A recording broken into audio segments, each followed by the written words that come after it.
ভগবান শ্রীকৃষ্ণ গোষ্ঠে গিয়ে একটা সাপকে দমন করেছিলেন। সাপটার নাম কারো জানা আছে? জোরে বলুন। কালিয়নাগ সাপ, তাই তো? আচ্ছা মায়েরা, সাপের মাথায় কৃষ্ণ নেচেছিল কিনা? জোরে বলুন। আচ্ছা, সাপের মাথায় কৃষ্ণ নাচলো, কই আমাদের মাথায় কৃষ্ণ নাচলো না কেন? খুব ভালো করে শুনবেন। সাপের মাথায় কৃষ্ণ নাচলো, কিন্তু আমাদের মাথাতে কৃষ্ণ নাচলো না কেন? সাপ নিশ্চয়ই পূর্বজন্মে ভালো কর্ম করেছিল, যার জন্য তার মাথায় ভগবান শ্রীকৃষ্ণ নেচেছিল। এখন জানতে হবে, আপনার ছবিতে যে সাপটাকে দেখছেন, ওই সাপটার নাম হচ্ছে কালিয়নাগ। এ পূর্বজন্মে কে ছিল? রাজা চন্দ্রধ্বজ। এই চন্দ্রধ্বজের পেটে একবার প্রচন্ড যন্ত্রণা হয়েছিল, কেউ ভালো করতে পারছিল না। একজন বলল, রাজা তোমার পেটের যন্ত্রণা ভালো হতে পারে, তুমি যে রাজবাড়িতে বাস করছো তার পূর্ব দিকে একটা সরোবর আছে, পুকুর। এই পুকুর একটা রাজহাঁস খেলা করছে, ওই রাজহাঁসটাকে ধরে তাকে হত্যা করে তার পিত্তটা খেতে পারলে তোমার পেটের যন্ত্রণা ভালো হবে। রাজহাঁসটাকে ধরে আনা হলো। যখন রাজহাঁসটাকে হত্যা করতে যাবে, তখন রাজহাঁস কেঁদে কেঁদে বলল, আমাকে না মেরে যদি আপনার পেটের যন্ত্রণা ভালো হয় একটা উপায় বলে দেবো। বলে, হ্যাঁ কি? না, যে সরোবর থেকে আমাকে ধরে আনলে তার উত্তর দিকে একটা গাছের উপরে এক মুনি বসে আছে, বৈষ্ণব, তার চরণ ধোয়া জল যদি তুমি পান করতে পারো তবে তোমার পেটের যন্ত্রণা ভালো হবে। মায়েরা, রাজা বলে কথা, একটা সোনার পাত্র নিয়ে গিয়ে, ও মুনিবর তুমি তোমার ডান পাটা এগিয়ে দাও। ডান পায়ে এগিয়ে দিল, পুঁজ আর রক্ত, ছি, এই জল আমি পান করতে পারবো না। ও মুনিবর তুমি তোমার বাঁ পাটা এগিয়ে দাও। বাঁ পা যখন এগিয়ে দিল, পুঁজ রক্ত তো রয়েছে, তার সঙ্গে পোকা কিলবিল কিলবিল করছে, ছি, এই জল আমি পান করতে পারবো না। রাজা বৈষ্ণবের চরণ ধোয়া জল পান করে নাই, কিন্তু বৈষ্ণবের চরণ ধোয়া জল মাথায় করে নিয়েছিল। আমি আপনাদের বলবো, যে যেখানে বসে আছেন, যদি আপনার বাড়িতে কোনো বৈষ্ণব যায়, তার বাড়িতে গেলেই প্রথমে আপনার একটা কাজ থাকবে, থালাতে জল নিয়ে তার পাটা ধুয়ে দেবেন।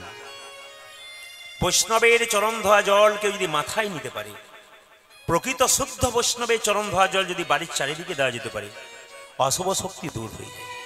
এই জন্য মায়েরা, যেই না বৈষ্ণবের চরণ ধোয়া জল মাথায় করে নিয়ে গেছে, তার দুজন স্ত্রী ছিল। রাজা তো স্ত্রী বলল, এই যে স্বামী, জলপান করতে পারলে না, কই আমাদের দাও। দুজন স্ত্রী যখন জলপান করেছে, সেই মুনি ছুটে এসে বলল, রাজা এ তুমি কি করলে?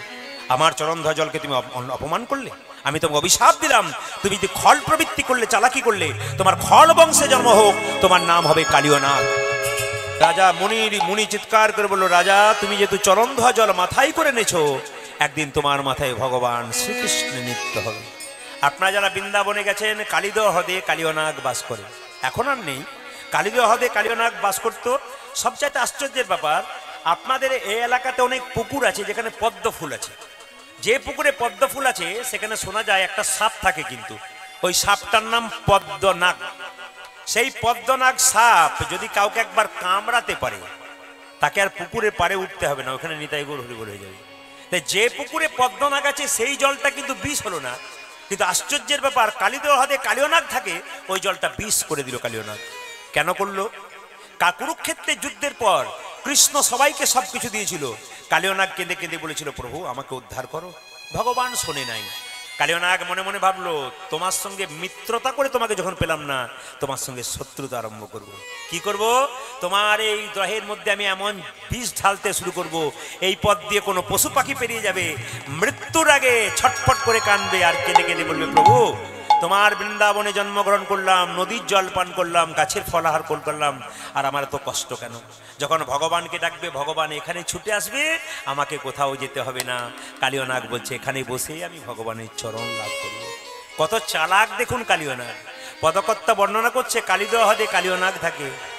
আচ্ছা মায়েরা, সাপের মাথায় যে চক্র দেখতে পান, জোরে বলুন, ওটা কি সত্যি চক্র? ওটা ভগবান শ্রীকৃষ্ণের চরণ চিহ্ন। সাপের মাথায় কৃষ্ণ নেচেছিল, কৃষ্ণের চরণ চিহ্ন হচ্ছে ওই চক্রটা। আচ্ছা, সাপের জিভটা কাটা না গোটা? জোরে বলবেন, জোরে বলুন। হাত দিয়ে দেখেছেন না দূর থেকে দেখেছেন? একবার হাত দিয়ে দেখবেন কি প্রেম করে আপনাদের সঙ্গে। না না, সাপের জিভটা কাটা। সাপের স্বভাব সাপ কিন্তু করবে, কিছু মনে করবেন না। সাপের স্বভাব সাপ কি করবে, আমাদের স্বভাব আমরা করব। একজন সাধু বাবা গঙ্গার তীরে বসে আছে, একটা বিছা কাঁকড়া বিছা, ও কি করছে, জলে ভেসে চলে যাচ্ছে, খুব কষ্ট পাচ্ছে। সাধু বাবা জলে এরকম করে তুলতে গেছে, সাধু বাবাকে দংশন করছে। একজন জিজ্ঞেস করলো, বাবা আপনাকে দংশন করছে, তবু আপনি তুলতে যাচ্ছেন কেন? বলছে, আমার স্বভাব ওকে বাঁচানো, আর ওর স্বভাব দংশন করা। যার যা স্বভাব তার তা স্বভাব করবে, আমার স্বভাব নিতাই গৌর হরি বল বলে আমাকে করতে হবে।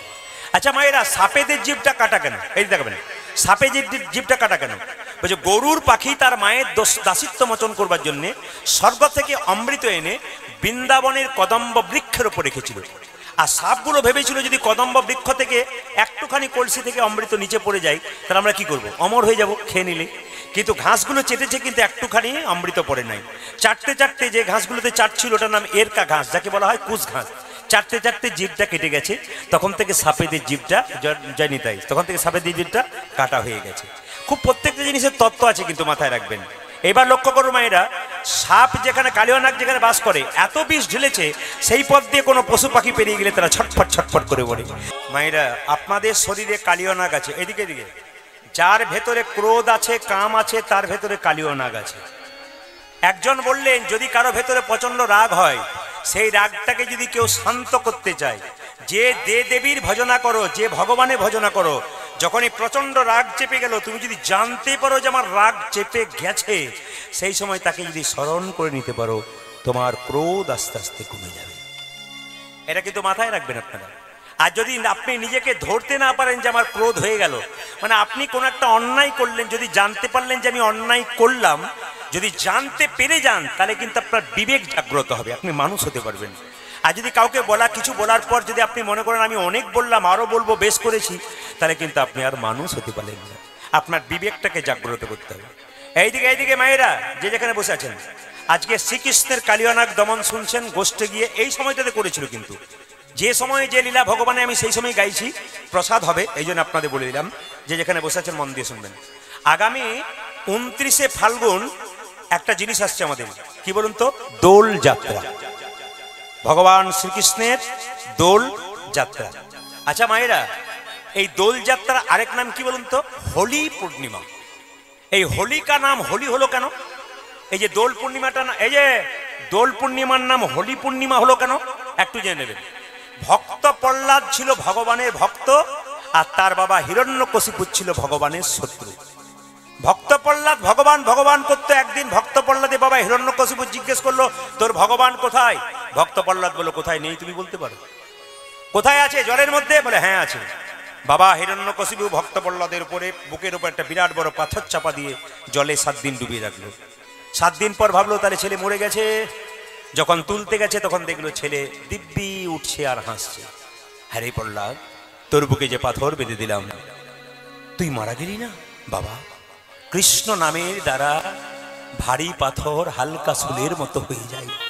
এই যে তাকাবেন, আমি আপনাদের বলতে চাই, এই আসরে যারা কৃষ্ণ ভক্ত এসছেন, যারা মায়ের এসছেন, যারা বাবা এসছেন, কৃষ্ণ ভক্ত হয়েছেন মানে বুঝে নেবেন আপনার পূর্বজন্মের স্বীকৃতি আছে।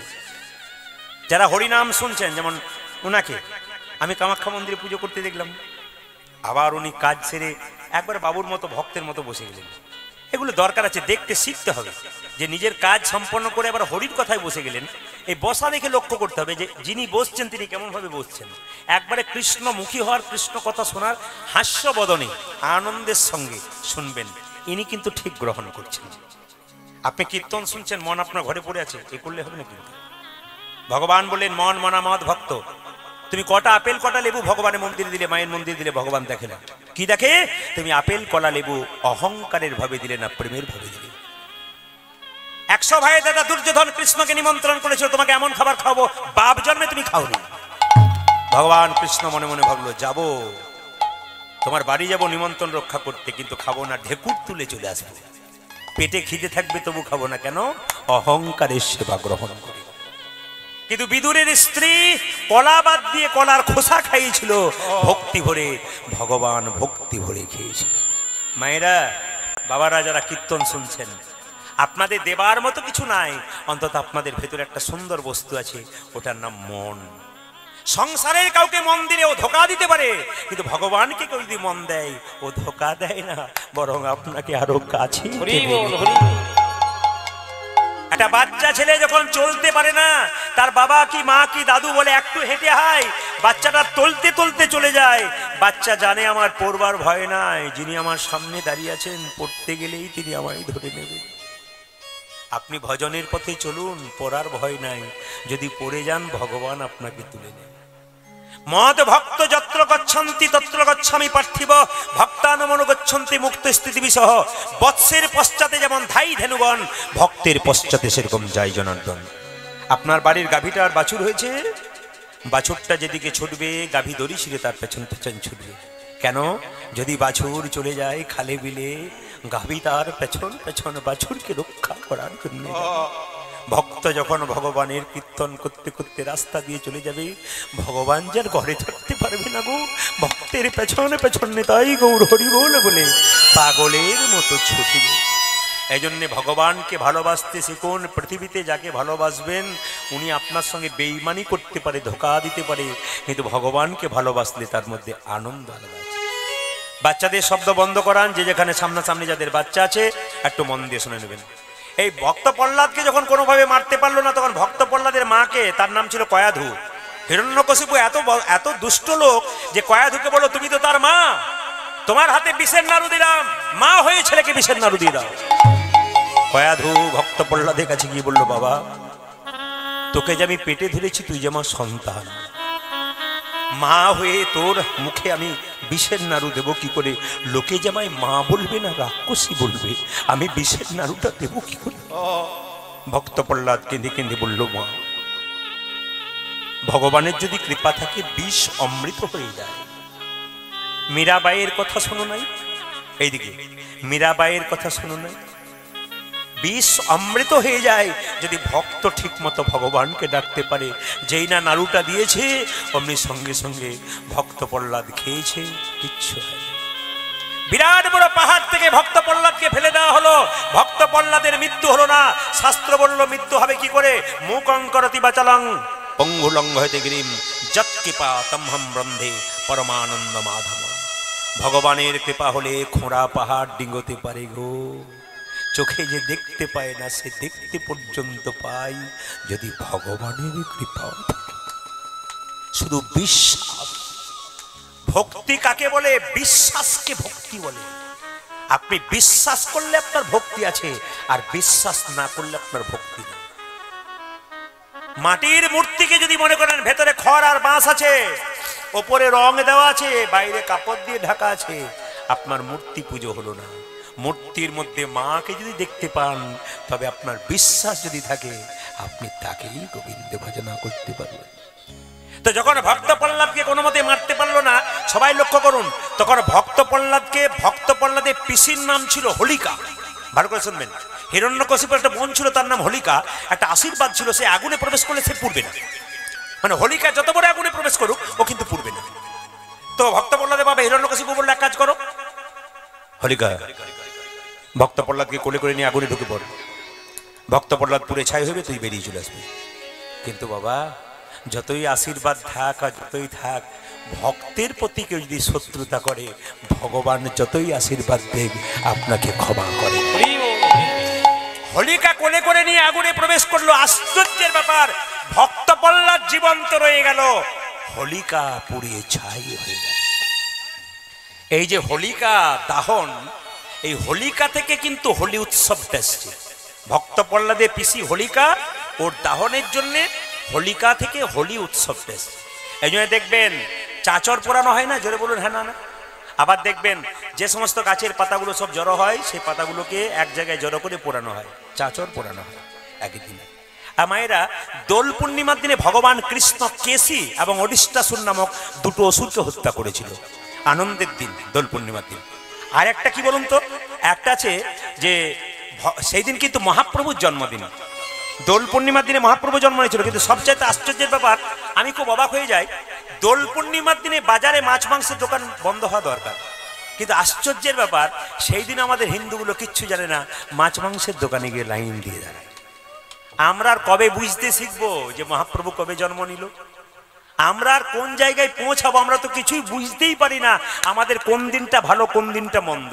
দোল পূর্ণিমার দিনে মহাপ্রভু জন্ম নিল, সেদিনে হোলি পূর্ণিমা, সেই দিনও মাংসের দোকানে লোক লাইন দিয়ে দেয়। অনেকে আবার বলে আজকে খাবো না কি অন্যদিন খাবো, আজকে দোল পূর্ণিমার দিন, আজ রং খেলার দিন। ও রং খেলাটাকে উৎসব ভেবে নিল, কিন্তু আসল তত্ত্বটা বুঝলো না। আমরা না বুঝে করি বলেই তো আমাদের ধর্মটা চলে যাচ্ছে। আপনারা দেখে নেবেন, যে যেখানে বসে আছেন, দুর্গা পুজোর সময় দেখবেন, এখন তো দুর্গা দেখতে যান, এখন তো দুর্গা পূজা দেখতে যান না, কি দেখতে যান? প্যান্ডেল দেখতে যান। কে কত প্যান্ডেলে বড় হয়েছে, ফার্স্ট হলেই নাম্বার আছে, না কি বলছেন? আপনাদের এলাকায় হয় না বোধহয়, নাকি? সব জায়গাতে হয়। কে কত, না না, প্যান্ডেল করুন, আবার দেখবেন এখন থিম আছে, দুর্গাটা ছোট্ট করে ভেতরে আছে, আর দেখবেন বিরাট বড় থিম করেছে। আমি এবছর গান করতে গেছিলাম এক জায়গায়, নাম করবো না, ক্যামেরা হচ্ছে, তো ওইখানে একজন অহিন্দু লোক, হিন্দু নয় জাতিতে, আমার পাশে দাঁড়িয়ে আছে। দাদা কি দেখছেন? বললাম থিম দেখছি। আপনি তো কীর্তন করেন, আপনার মোবাইলে আমি দেখি, আমি অন্য জাতির মানুষ হতে পারি, আপনাকে আমি সবসময় দেখি। আপনাকে একটা জিজ্ঞেস করা হয়েছে, আমার কি দেখছেন বলুন? আমি দেখতে পাচ্ছি মা দুর্গাকে ছোট্ট করে ভেতরে করেছে, আর লোক দেখতে যাচ্ছে কেন? একটা স্কুটির ওপরে শিব স্কুটি চালাচ্ছে, মা দুর্গা তার পেছনে হাত দিয়ে বসে আছে। এটা আপনারা হাসছেন না, এটা আমাদের লজ্জার বিষয়। কেন বলুন তো?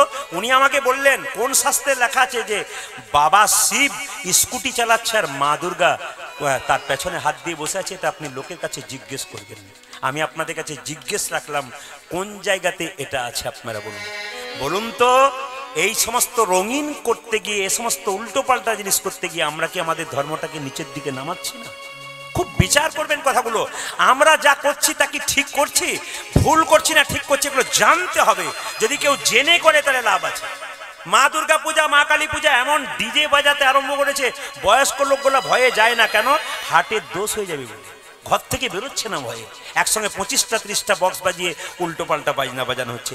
আমরা আর কত নিচের দিকে নামবো? আমাদের ধর্মটাকে আমরা কি করব?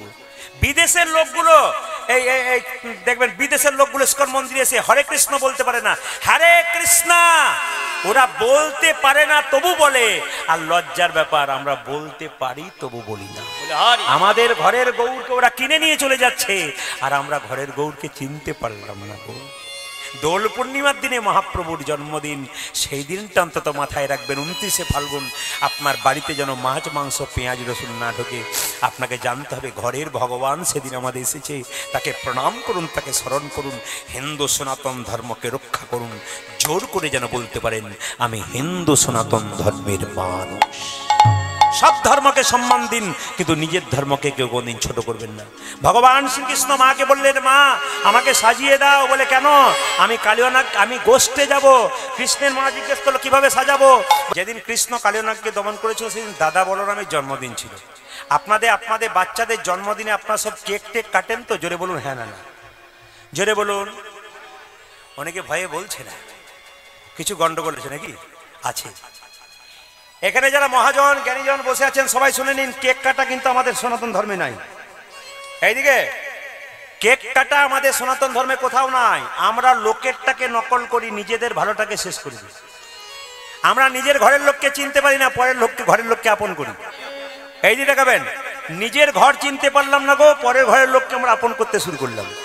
খ্রিস্টানদের বটে কেক কাটা আর মোমবাতি জ্বালানো, আমাদের কি বটে বলুন তো? হ্যাঁ, ঘিয়ের প্রদীপ জ্বালানো আর একটু পরমান্ন প্রসাদ গোবিন্দের চরণে দেওয়া। না না, একটা জায়গায় কীর্তন করতে গিয়েছিলাম, একজন মাস্টারমশাই বললেন, আমার নাতির আজকে নাতির আজকে জন্মদিন, একটু চলুন আমার বাড়িতে বসবেন, আশীর্বাদ করে দেবেন।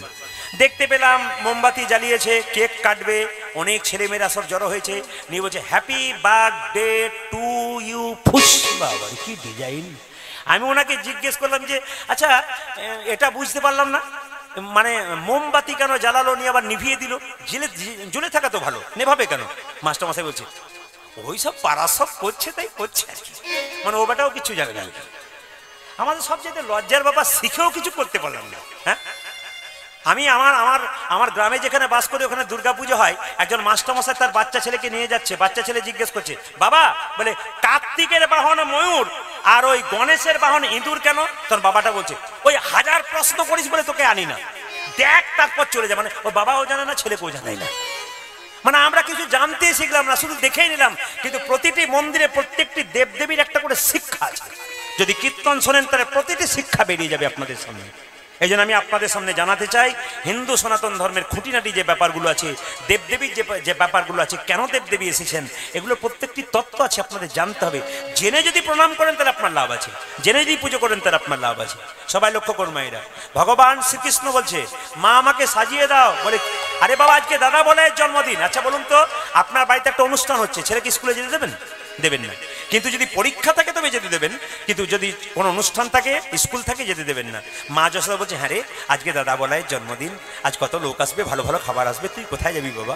বলছে, মা তুমি তো খুব স্বার্থপরের মতো কথা বলছো, তুমি আমার কথা ভাবছো, কিন্তু নবলক্ষ ধেনু তারা যে আমার ওপর অপেক্ষা করে আছে, না নিয়ে গেলে তারা খেতে পাবে না। আমি মায়েদের জন্য বলছি, যতই কীর্তন করুন, উলুধ্বনি করুন আর হরিধ্বনি করুন, একটা জিনিস না করলে গোটা জিনিসটাই বেকার হয়ে যায়। বলবো না, বাদ দিয়ে দেবো না, বলে দিয়ে যাই। আচ্ছা, এইদিকে এইদিকে এইদিকে যে যেখানে বসে আছেন মন দিয়ে শুনবেন। একটা জিনিস যদি না করেন তাহলে গোটাটাই আপনার বেকার হয়ে যাচ্ছে। কি হয়ে যাচ্ছে?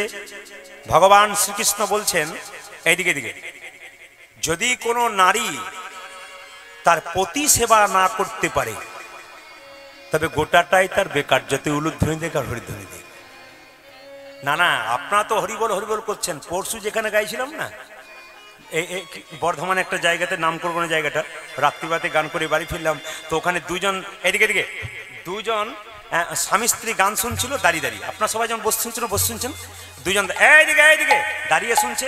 আর যেই না আমি বলেছি স্বামীকে ভক্তি করতে হয় তবে কৃষ্ণ পাওয়া যায়, নাহলে পাওয়া যায় না, তখন স্বামীটা স্ত্রীকে বলছে, শুনছ কি বলছে?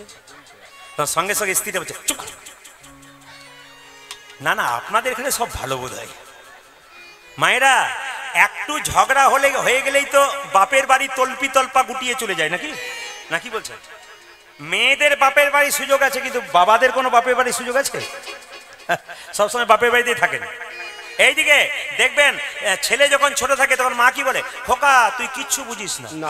আবার দেখবেন ও যখন বিয়ে হয়ে যায় স্ত্রী কি বলে, তুমি কিচ্ছু বুঝো না। আবার দেখবেন ছেলে মেয়ে যখন বড় হয় তখন বাবা কি বলে, বাবা তুমি কিছুই বোঝো না। এখন বাবা মনে মনে ভাবে, আমি কি চিরজীবন কিছুই বুঝতে পারলাম না? চিরজীবন তোরাই বুঝলি? খালি দেখবেন এইটা হয়, বাবা ছেলে বলবে, বাবা তুমি কিচ্ছু বোঝো না, মানে সব ওরাই বুঝে গেল, কেউ বুঝতে পারলো না। এটা কিন্তু আপনাদের সবাইকে শুনতে হবে, কিছুই বুঝতে পারলেন না আপনারা। মায়েরা শুনে নিন, সীতার স্বামীর নাম রামচন্দ্র। রামচন্দ্র 14 বছরের জন্য বনবাসী গিয়েছিল, তার সঙ্গে সীতা গেল। অযোধ্যার একটি রমণী, এই যে সীতা, তোমার বাবা হলো রাজা, তোমার শ্বশুর হলো রাজা দশরথ, বাবা হলো জনক রাজা, এত সম্পদ ছেড়ে তুমি বনে যাচ্ছ কেন? সম্পদে থাকো, বনে যাবার কি দরকার আছে? সীতা তখন কি বলেছিল দেখুন, সীতা কহিলেন, মা সম্মান দিয়ে বলেছিলেন, সম্পদে কি বা কাম, সম্পদ মম নব দুর্বাধল। প্রতিটি মা বাবার কর্তব্য হবে, নিজের ঘরটা মেয়েদের নিজের ঘর নয়, বাবার ঘরটা মেয়েদের জীবনেও নিজের ঘর নয়, শ্বশুর ঘরটাই কিন্তু আপন ঘর। যেদিন থেকে বাবা মেয়েকে দিয়ে দিয়েছে সেদিন থেকে মেয়ের মনে রাখতে হবে, আমার বাবার ঘরটার চাইতে ওই ঘরটাই কিন্তু আসল। বাবা দায়িত্ব চুকিয়ে দিয়েছে, আপনার ওখানকার দায়িত্ব সবচেয়ে বেশি পালন করতে হবে। খুব মাথায় রাখবেন কথাগুলো। এ শাস্ত্রের সীতা স্বামীর সঙ্গে চলে গিয়েছিল। রাবণের মায়েরা, রাবণের স্ত্রীর নাম মন্দোদরী। রাবণ 10,000 মেয়েকে বিয়ে করেছিল, তারপর মন্দোদরীকে বিয়ে করেছিল। তবু মন্দোদরী প্রত্যেকদিন সকালবেলায় উঠে স্বামীকে প্রণাম করে। আপনারা এতজন কীর্তন শুনতে এসছেন, কে কে সকালে স্বামীকে প্রণাম করেন? হাত তুলে দেখেন। কেউ করে না। যাক, আপনারা তুলেছেন, খুব খুশি হলাম।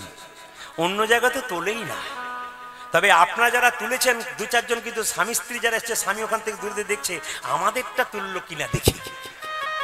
অনেকে আবার হাফ হাত তুলেছে, বুঝলেন, গোটা হাত তুলে নেয়, হাফ হাত দেখছে যে কেউ তুলেছে কিনা, তারপর তুলবো আর কি। এইদিকে আজ আপনারা যারা প্রণাম করেন না, আজকে কীর্তন শুনে কাল সকালে স্বামীকে প্রণাম করবেন। আর দাদারা সব পাগুলো একটু ধুয়ে মুছে শোবেন, কাল সকালে প্রণাম হবে।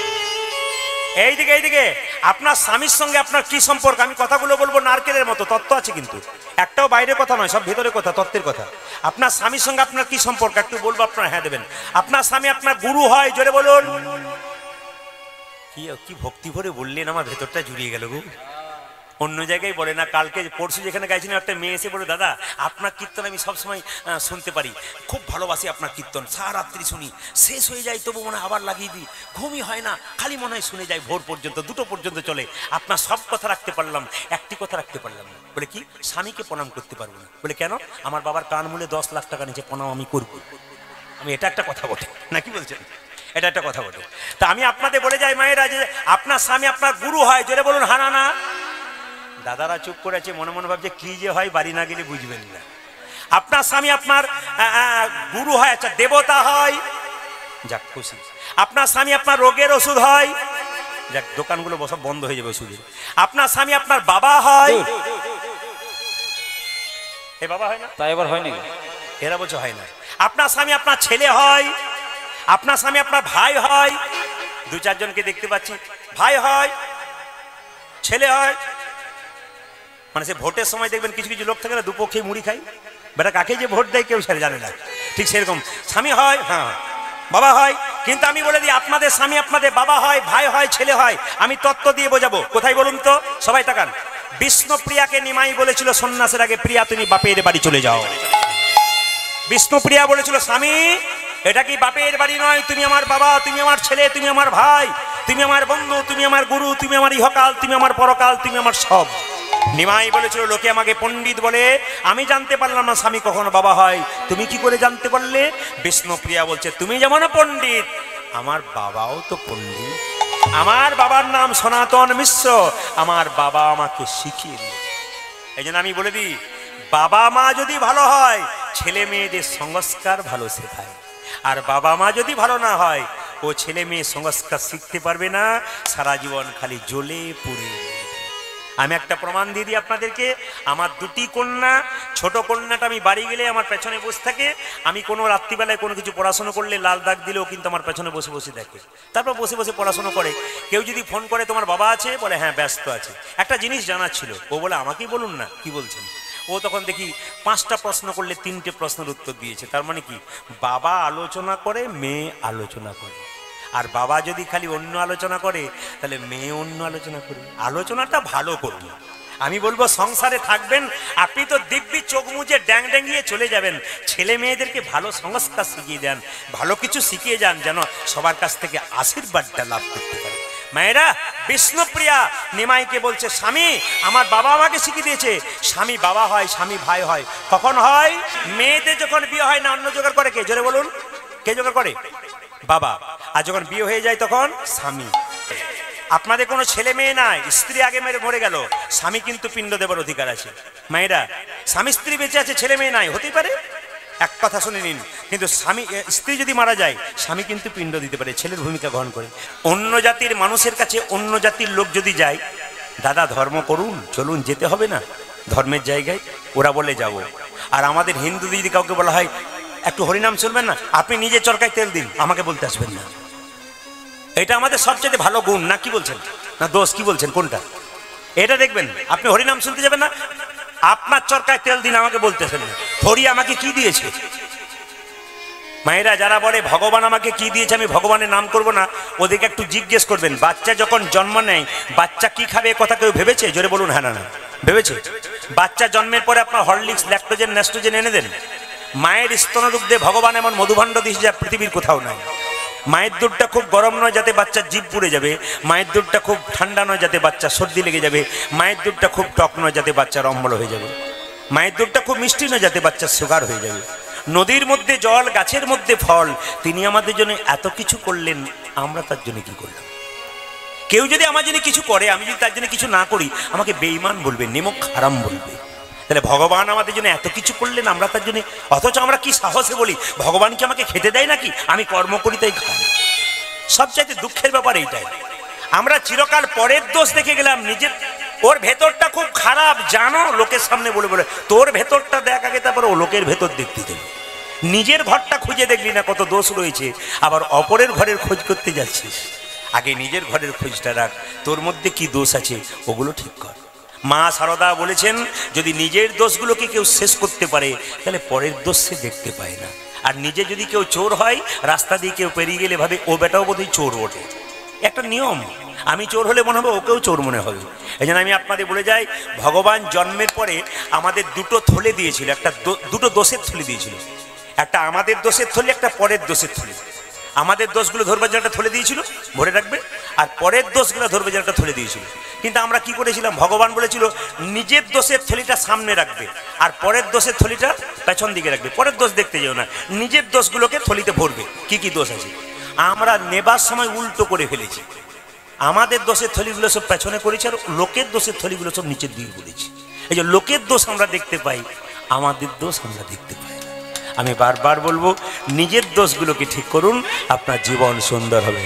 মঙ্গলময় হাত দিয়ে আমার ভেতরে যত ময়লা আছে সব তুমি দূর করে দাও।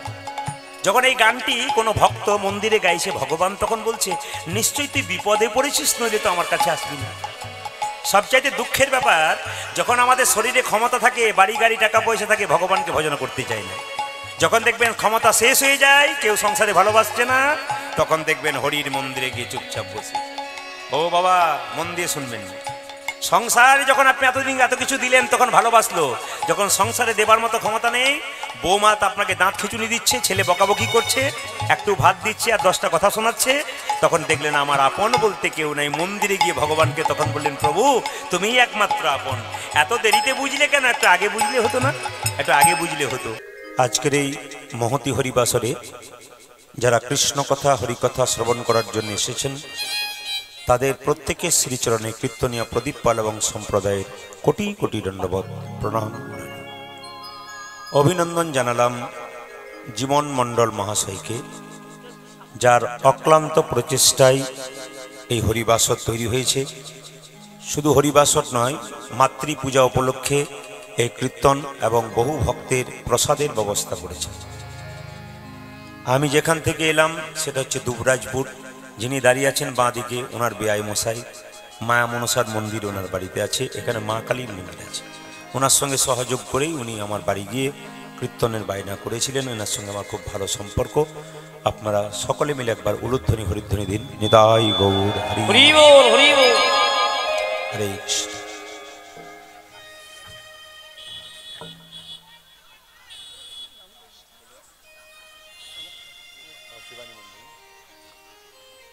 শ্রীরাম দক্ষিণা কালী কি জয়, দক্ষিণা কালী সুতন মা কি জয়, দক্ষিণা কালী সুতন মা কি জয়। জয় নিতাই, হরে কৃষ্ণ। আজ আপনারা উপনীত হয়েছেন ভগবানের গুণকীর্তন শ্রবণ করার জন্য। সকালে উঠিয়ে আমি মনে মনে বলি, সারাদিন আমি যেন ভালোভাবে চলি। একথা আমরা ছোট থেকে পড়ে আসছি। আমাদের প্রত্যেকের জীবনের সকালের শুরুটা যেন এরকমই হয়, সারাটা দিন যেন আমরা ভালোভাবে চলতে পারি। এইদিকে ভালোভাবে চলা মানে এই নয়,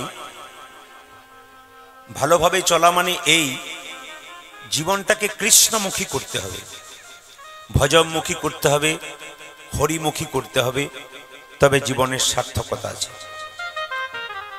কীর্তন চলাকালীন আপনাদের কাছে একটা নিবেদন, আপনারা শুনতে পাচ্ছেন তো? ঠিক ঠিক বলবেন হ্যাঁ। কীর্তন চলাকালীন আপনাদের কাছে একটা নিবেদন রইল। আজকের কীর্তনটা হচ্ছে শ্মশানকালী, তাই তো? দক্ষিণা শ্মশানকালী। মায়েরা, শ্মশান কথার অর্থ কি? এই যে আপনার শ্মশানে মৃতদেহ নিয়ে যান, আমরা যাই মাত্র, কিন্তু মানে বুঝতে হবে যে শ্মশান মানে কি। শব্দ করবেন না কেউ। আমি জানি আপনাদের এলাকায় প্রায় জায়গাতে এগুলো সব গ্রাম্য এলাকা, মানুষের কাজ ছেড়ে সবাই আসতে চায়। ভিড়টা বাড়বে কখন? এ আমার জানা। ভিড় বাড়বে কখন? ঠিক প্রসাদের সময়, ঠিক 1-1:30 বাজবে, তখন দেখবেন জায়গা দিতে পারবে না, যখন আমরা উঠবো আর কি। স্কুলে তারাই আছে, যারা বুদ্ধিমান ছাত্র তারা প্রথম থেকে আসে, আর যারা মিড ডে মিল খাবার জন্য আসে। হরে কৃষ্ণ। প্রসাদেরও দরকার আছে, সবই দরকার আছে। সংসার করেছেন ঠিক কথা। সং মানে কি? সাজা। আর সার মানে কি? কৃষ্ণের চরণ। আপনি সংসারের সমস্ত কর্তব্য কর্ম করবেন, কিন্তু আসল কর্তব্য যদি ভুলে যান তাহলে পরে আপনাকে ঠকতে হবে। শ্মশানের কথা আপনাদের বলছিলাম। শ্মশান মানে কি? সব শয়ন স্থান। সব মানে কি? মৃতদেহ। যেখানে মৃতদেহকে শয়ন করা হয় সেই জায়গাটা হচ্ছে শ্মশান। এইবার দেখুন, শ্মশানকে সবচাইতে পবিত্র বলা হয়। শ্মশানে গিয়ে মানুষ ভয় খায়, ওটাকে পবিত্র বললো কেন? বাড়িতে আপনি এত রকমের যজ্ঞ করছেন, বেলকাঠ পোড়াচ্ছেন, ঘি দিচ্ছেন, অনেক কিছু করছেন, বাড়িতে যজ্ঞ করছেন, কিন্তু সবচাইতে বড় যজ্ঞ হচ্ছে শ্মশান। কেন? বাড়িতে বেলকাঠ পোড়াচ্ছেন, ঘি দিচ্ছেন, অনেক কিছু করছেন, বেলপাতা পোড়াচ্ছেন, বহু কিছু করলেন আপনি, ওটা একটা যজ্ঞ হলো। কিন্তু যে যজ্ঞে নিজের দেহটাকে আহুতি করা হয় সেটা হচ্ছে সবচাইতে পবিত্র যজ্ঞ। এই যে আমাদের এত কামনা বাসনা, ঘর বাড়ি, টাকা পয়সা, ধন দৌলত, শ্মশানেই সব শেষ। যেদিন চোখ মুজে দেবেন সেদিন আপনি চিন্তা করবেন না এরপরে আমি কি করব। চোখ মোজার আগে আপনাকে একটু ভেবে নিতে হবে যে আমার আসল কর্তব্যটা কি। যদি আপনি না করেন তাহলে ঠকবেন।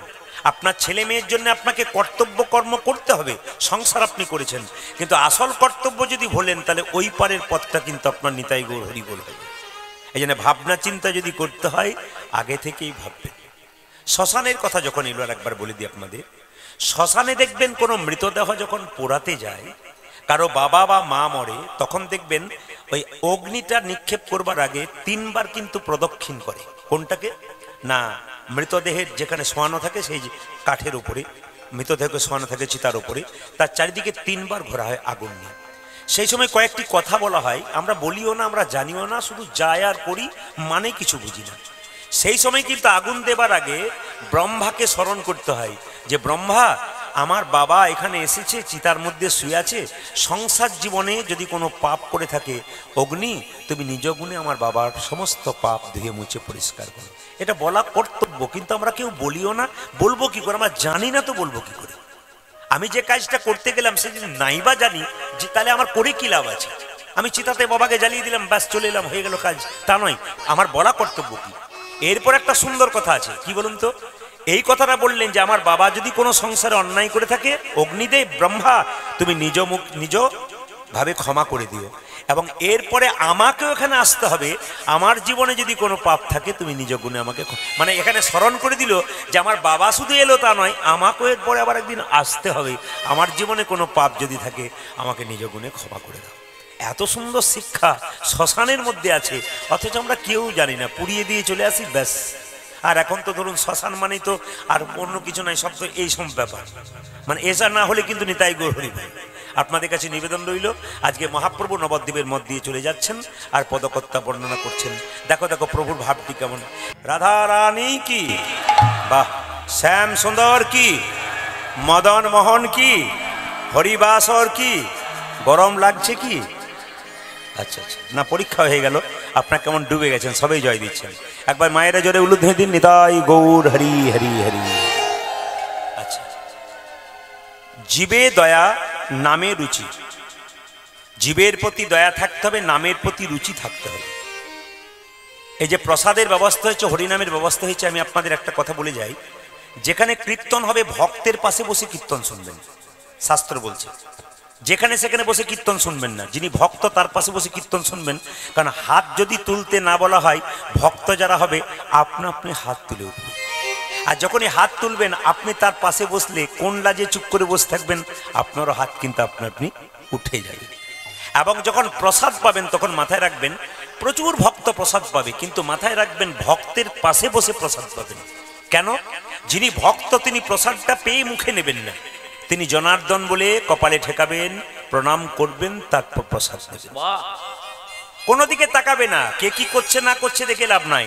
আমি যখন প্রসাদ পাবো তখন প্রসাদ পাবার সময় জনার্দন বলে স্মরণ করে প্রসাদটা পেতে হবে। এটা কিন্তু মাথায় রাখতে হবে। আমি আপনাদের ছোট্ট করে করে একটা করে জিনিস বলে যাব, মন দিয়ে শুনবেন। সংসারে ভগবানকে পাওয়া যায় না, সংসারে ভগবানকে পাওয়া যায়, সংসারের বাইরে পাওয়া যায় না। ঘর বাড়ি ত্যাগ করে বলে কৃষ্ণ হরে হরে হরে হরে, তুঙে দিয়ে যাই বৃন্দাবন, বাড়ি ছেড়ে তো চলে গেছে, ঘর যে তার মনে আছে, এই ত্যাগে পাওয়া যায় না শ্রীনন্দের নন্দন। আপনি এখান থেকে চলে যাচ্ছেন, তারাপীঠে ট্রেন ধরছেন, বৃন্দাবন যাব, মাঝ রাস্তায় মনে পড়ে গেল মেয়ের বিয়ে হয় নাই, ছেলের চাকরি হয় নাই, এরকম পিছু চিন্তা যার আছে সে গোবিন্দ পাবে না, বৃন্দাবনে গিয়েও শান্তি নেই। তাহলে কে ভগবানকে পেয়েছিল?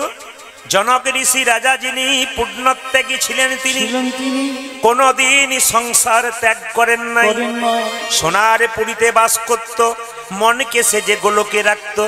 এইরকম ত্যাগী যদি হওয়া যায়, ভগবান শ্রীকৃষ্ণের চরণ পড়ে। মায়েরা, সীতার বাবার নাম ছিল জনক রাজা।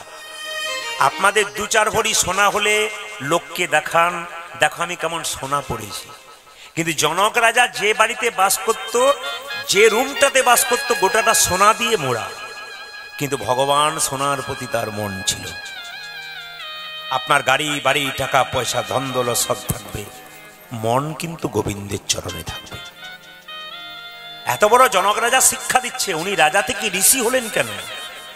এত বড় রাজ ঐশ্বর্য, এত ব্যাপার, কিন্তু মন গোবিন্দের প্রতি রাখতেন। আপনি ব্যবসা করুন, বাণিজ্য করুন, যা কিছু করুন, সমস্ত কর্তব্য কর্ম করতে করতে মন কিন্তু আপনার ওই জায়গাতেই থাকবে, তবে আপনার কাজ সফল আছে। পদ্মপাতা জলে ভাসে, যখনই বর্ষা আসে, বর্ষার জল লাগে পদ্মপাতার গায়ে, তুলে দেখো পাতাখানা পদ্মের গায়ে দাগ লাগে না। এরকম যদি ত্যাগী হওয়া যায়, ভগবান শ্রীকৃষ্ণের চরণ পাওয়া যায়। বর্ষাকালে পদ্মপাতার উপরে বর্ষার জল ফটাফট পড়ে, বলুন তো পদ্মপাতার উপরে দাগ হয়? জোরে বলবেন হ্যাঁ না। সংসারে যারা পদ্মপাতার মতো বাস করে বাবা, দুঃখের ছাপ যতই শরীরে থাকুক, ভগবানের নাম যারা করে সদা আনন্দময় থেকে যায়। আবার তাকাবেন, পাকাল মাছ পাকে থাকে, তুলে দেখো পাকাল মাছকে, বড় হয়েছে সে পাক খেয়ে, কিন্তু পাকাল মাছের গায়ে কোনো পাকের দাগ লাগে নাই। একটা বিরাট বড় পুকুর, সেখান থেকে 5 কেজি 10 কেজি পাকাল মাছ তুলবেন, পাক খেয়ে বড় হলো, উঠিয়ে দেখবেন শরীরে কোনো পাকের দাগ নাই। সংসার একটা দুঃখের পাক। এই দুঃখে দেখুন, এই সংসারে যেই আছেন কেউ বলতে পারবেন না যে আমি সুখী আছি। সবার জীবনে কোনো না কোনো সমস্যা আছে। খুব মন দিয়ে কথাগুলো শুনে নেবেন, সময়টা কিন্তু সংক্ষেপ। প্রসাদের ব্যবস্থা আছে, আপনারা যতটুকু শুনবেন মনোনিবেশ করে শুনবেন। ছেলেদেরকে বলেন না পড়াশোনা কর, 1 ঘন্টায় পর, কিন্তু মন দিয়ে পড়। 4 ঘন্টা পড়ে লাভ নেই, 1 ঘন্টায় পড়বি কিন্তু মন দিয়ে পড়বি। এইদিকে আপনাদের জীবনে যদি কোনো সমস্যা হয়, প্রতিটি মানুষের জীবনে সমস্যা আছে। কেউ বলতে পারবে না যে আমার জীবনে সমস্যা নাই। এখানে কেউ হাত তুলে বলতে পারবেন না আমি সব চাইতে সুখী, আমার কোনো সমস্যা নেই। জীবনে সমস্যা আছে আপনার, কিন্তু সমস্যা যদি থাকে, সমাধানের জন্য একজনের কাছে পরামর্শ নিতে হবে। সেই পরামর্শ দাতা যেন ভালো হয়। যার কাছ থেকে পরামর্শ নেবেন তিনি যদি ভালো হয়, আপনি উতরে যাবেন, আর তিনি যদি খারাপ হয়, আপনি নিচে যাবেন। কুরুক্ষেত্রের যুদ্ধ তার প্রমাণ দিয়েছে। মায়েরা, 100 ভাইয়ের দাদা দুর্যোধন, উনি পরামর্শ নিয়েছিলেন মামা শকুনির কাছে। একবারে নিচে গিয়েছিলেন, তাই গরু হয়ে বলে ভিখারি হয়ে গেল, পরামর্শ দাদা ভালো নয়। কিন্তু অর্জুন ভগবান শ্রীকৃষ্ণের কাছে, যুধিষ্ঠির মহারাজ ভগবান শ্রীকৃষ্ণের কাছে পরামর্শ নিয়েছিলেন জীবন যুদ্ধে জিতে গিয়ে। আমি আপনাদের এই জন্য বলতে চাই, জীবনে সমস্যা আসুক, কিন্তু কাউকে বলবেন না। ভেতরে যদি কোনো দুঃখ থাকে, যন্ত্রণা থাকে, আপনি কাউকে বলবেন না। পৃথিবীতে 2 জনকে বলবেন যদি সমস্যা পায়, একজন গুরু, একজন ভগবান। গুরুর কাছে আপনি মনের কথা খুলে বলুন, সে কাউকে বলবে না। আপনার সমস্ত দুঃখ পাড়া প্রতিবেশীর কাছে বলবেন, ও আপনার দুঃখটা ছড়িয়ে দেবে। কেউকে বলার দরকার নেই। আপনি কোথায় বলবেন? ভগবানের চরণে বলবেন। যদি গুরুদেব না থাকে, কেঁদে কেঁদে বলবেন। আপনার ইষ্ট দেবতা মা কালী হতে পারে, মা মনসা হতে পারে, দরজাটা বন্ধ করে ওনাকে বলুন, উনি শুনবেন। এবং উনি যদি একবার শুনে নেন আর উনি যদি বলার মতো বলেন, ব্যাস তিনি সমাধান করবেন। আপনি চুপ করে বসে থাকুন, অপেক্ষা করুন, আপনার সমস্ত পথ সুন্দর হবে। আর তিনি যা করছেন জীবনে সব ভালো করছেন। তিনি মাঝে মাঝে আমাদের ধাক্কা দিয়ে দিয়ে দেখেন যে আমরা তার প্রতি কতটা একনিষ্ঠ হয়েছে, তাকে ভুলে যাচ্ছি কিনা। এই জন্য যারা অনেক কৃষ্ণ ভক্ত হয় তাদের দেখবেন খুব দুঃখ হয়, কিন্তু দুঃখের জন্য দুঃখ। আরে বাবা, পড়াশুনো যারা করে তাদেরকে তো পরীক্ষা দিতে হয়, যে পড়াশুনো করে না তাকে পরীক্ষা দিতে হয় না। রাখাল বাগালকে পরীক্ষা দিতে হয় না, ও ওই রকমই হয়ে যায়। আর যারা পড়াশুনো করে তাদের পরীক্ষা দিলে উত্তীর্ণ হয়ে একটা ভালো জায়গায় যায়। আপনার যত পরীক্ষা দেবেন তত উপরে উঠবেন, গোবিন্দের কৃপা তত পাবেন। দুঃখকে যদি আপনারা হরণ করে নিতে পারেন, আপনার জীবনে কিন্তু লাভ আছে। এবার সবাই শুনে নিন। রবীন্দ্রনাথ ঠাকুর একটা সুন্দর কথা বলেছেন যে তোমার ভেতরে যদি কোনো দুঃখ থাকে, একটা বাড়িতে দরজা বন্ধ করে তুমি কাঁদো, ডুগরে ডুগরে কাঁদো। কাউকে বলবে না যে তুমি কাঁদছো, দরজাটাকে বন্ধ করে তুমি মনের দুঃখে খুব কাঁদো। কিন্তু কেউ যদি দরজায় টোকা মারে, সেই সময় দরজাটা খুলবার সময় তুমি চোখের জল মুছে দরজাটা খোলো। কেন? ও যদি সুযোগ পেয়ে যায়, তুমি বেকায়দায় পড়েছো, তুমি কাঁদছো, তোমার বেকায়দাটা আরো বেকায়দায় ফেলে দেবার চেষ্টা করবে। এই রবীন্দ্রনাথ ঠাকুরের কথা, মহাজনের কথা, মহাপুরুষের কথা। সংসারে ভগবানকে পাওয়া যায়, সংসারের বাইরে ভগবানকে পাওয়া যায় না। আমি আপনাদের ছোট করে বুঝিয়ে দিই। দেখবেন ভগবান শ্রীকৃষ্ণের মায়ের গুরুদেবের নাম ছিল কি? কর্ণম মুনি। একাদশী পালন করেছিল যশোমতীর। যশোদে, কালকে একাদশী পালন করেছে আর তোর বাড়িতে পালন করব, মানে সেবা করব। যশোমতী বলছে কোনো অসুবিধা নেই, আমি রান্না বান্না করে দিচ্ছি, তুমি সেবা করো। গুরুদেব বলছে না না, তোরা হলি গোয়ালিনীর জাতি, তোদের হাতে খেলে হবে আমার ক্ষতি। মায়েরা, ভগবান শ্রীকৃষ্ণ কার ঘরে জন্ম নিয়েছিল? ব্রাহ্মণের ঘরে না বৈষ্ণবের ঘরে? জোরে বলুন, কার ঘরে জন্ম নিয়েছিল? গোয়ালার ঘরে। যখন গুরুদেব এই কথাটা বলেছে যে তোরা হলি গোয়ালিনীর জাতি, তোদের হাতে হলে খেলে হবে আমার ক্ষতি, ভগবান শ্রীকৃষ্ণ বাচ্চা উঠানে খেলা করছে, মনে মনে ভাবছে গুরুদেব তুমি জাতির বিচার করছো, দাঁড়াও দেখাচ্ছি তোমাকে আমি কোথায় এসেছি। ভগবান খেলা করছে আর যশোমতীকে গুরুদেব বলল, আরে বাবা কিচ্ছু করতে হবে না, আমাকে চাল ডাল দিয়ে দাও, আমি অন্ন ব্যঞ্জন তৈরি করে সেবা করব। দেখবেন যারা প্রকৃত গুরুদেব হন, সেবা করার সময় দেখবেন, আমি আগেই বললাম জনার্দন বলে প্রণাম করে যে না চোখ মুজেছে, কোথা থেকে গোপাল ছুটে এসে চপ চপ শব্দে ভাতগুলো খেতে শুরু করেছে। আর যেই না খেতে শুরু করেছে অমনি চোখ, যশোদে দেখ দেখ দেখ তোর ছেলে আমার কি করলো, সব ভাতগুলো এঁটো করে দিল রে। যশোমতী ছুটে এসে বলল, এই আমার গুরুদেবের অন্নে হাত দিলি কেন? গোপাল বলছে, মা ভক্ত যদি আমায় ডাকে আমি কি তার সেবা গ্রহণ না করি? রাধে রাধে। ভক্ত যদি আকুল ভরে ভগবানকে ডাকে সেবা করো বলি, তবে ভগবান কি না তোকে ডেকেছিল? হ্যাঁ ডেকেছিল, দাঁড়া তোকে দেখাচ্ছি মজা। কানে ধরে যশোমতী তার গোপালকে একবার ডান গালে এক চর, বাঁ গালে এক চর। গোপাল একবার কাঁদছে একবার হাসছে। এখানে প্রশ্ন হচ্ছে যে ভগবান মা তার ভগবান ছেলেকে দু গালে দুটো চর মারলো। ভালো করে শুনবেন, একবার ভগবান হাসলো, একবার ভগবান কাঁদলো। কাঁদলো কেন? মা তুমি যে লোকের কাছে বলে যে বেড়াও 7টা নাই 5টা নাই, আমি নাকি তোমার একটি মাত্র গোপাল। তুমি যখন আমার নবনী তৈরি করো, নবনীটা তৈরি করার পর আবার বসন অঞ্চলটা দিয়ে ছেঁকে তারপর নেড়ে নেড়ে দেখো যদি মোটা হয়ে যায় আমার বদনে কত লাগবে, তুমি কি লোক দেখানি করো? তুমি আমাকে মারলে। ভগবান কাঁদছে। আর ভগবান একবার হাসলো কেন? তুমি তো আমায় চিনতেই পারোনি আমি কে। তুমি যদি চিনতে পারতে তাহলে কি তুমি আমায় মারতে? সঙ্গে সঙ্গে মা যশোমতী ছেলেটাকে ধরে বলল, চল তোকে দেখাচ্ছি মজা। গুরুদেব করলো, গুরুদেব বন্দি করে রাখবো আমার কাঁচা সোনা, আমার গোপাল তোমার কাছে আসবে না। এই বলে যেই না ছোট্ট গোপালকে নিয়ে একটা বাড়ির ভেতরে গিয়ে মা যশোদা যেই না দড়ি দিয়ে বাঁধতে যাচ্ছে, জানলাতে দড়ি দিয়ে বাঁধছে, দেখুন ভগবানকে বাঁধছে। ভগবানকে বাঁধতে গিয়ে যখনই গিট দিতে যাবে তখনই কিন্তু 2 আঙ্গুল কম পড়ে যাচ্ছে। ভগবান মনে মনে ভাবছে, মা গো কেউ এই জগতে আমাকে দড়ি দিয়ে বাঁধতে পারে না। যদি কেউ প্রেমে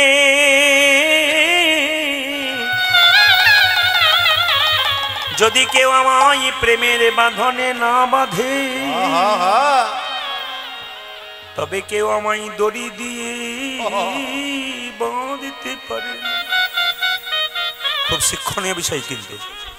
ভগবানকে আপনিও বাঁধতে পারেন, আমিও বাঁধতে পারি যদি প্রেমের দড়িতে বাঁধতে পারি। মা যেই না বাঁধতে বাঁধতে 2 আঙ্গুল কম পড়ে যাচ্ছে। 2 আঙ্গুল কম পড়লো কেন? যশোমতী যখন দড়ি দিয়ে বাঁধছিল দুটো জিনিসের অভাব ছিল, একটা প্রেম একটা ভক্তি। জোর করে বাঁধবো তোকে, প্রেম আর ভক্তির অভাব ছিল, দুটো আঙ্গুল কম পড়ে গেল। যেইলা দরজাটাকে বন্ধ করে শেকল দিয়েছি অমনি গুরুদেবকে সে যশোমতী বলছে, গুরুদেব বন্দি করে রাখলাম আমার কাঁচা সোনা, আর আমার গোপাল তোমার কাছে আসবে না। এই দেখুন এই দেখুন এই দেখুন, আপনাকে চাল ডাল দিলাম, আপনি আবার অন্ন ব্যঞ্জন তৈরি করে সেবা করুন। যশোমতী নিজে রান্নাঘরে রান্না করছে আর অন্ন ব্যঞ্জন তৈরি করে গুরুদেব যখন একটা বাড়িতে বসে চুপচাপ জনার্দন বলে আবার কপালে ঠেকেছে, কোথা থেকে আবার গোপাল এসে আবার খেতে শুরু করেছে। দেখ দেখ দেখ দেখ দেখ তোর গোপাল আবার তোর গোপাল এসেছে, দেখ আমার ভাতগুলো সব নষ্ট করে দিল রে।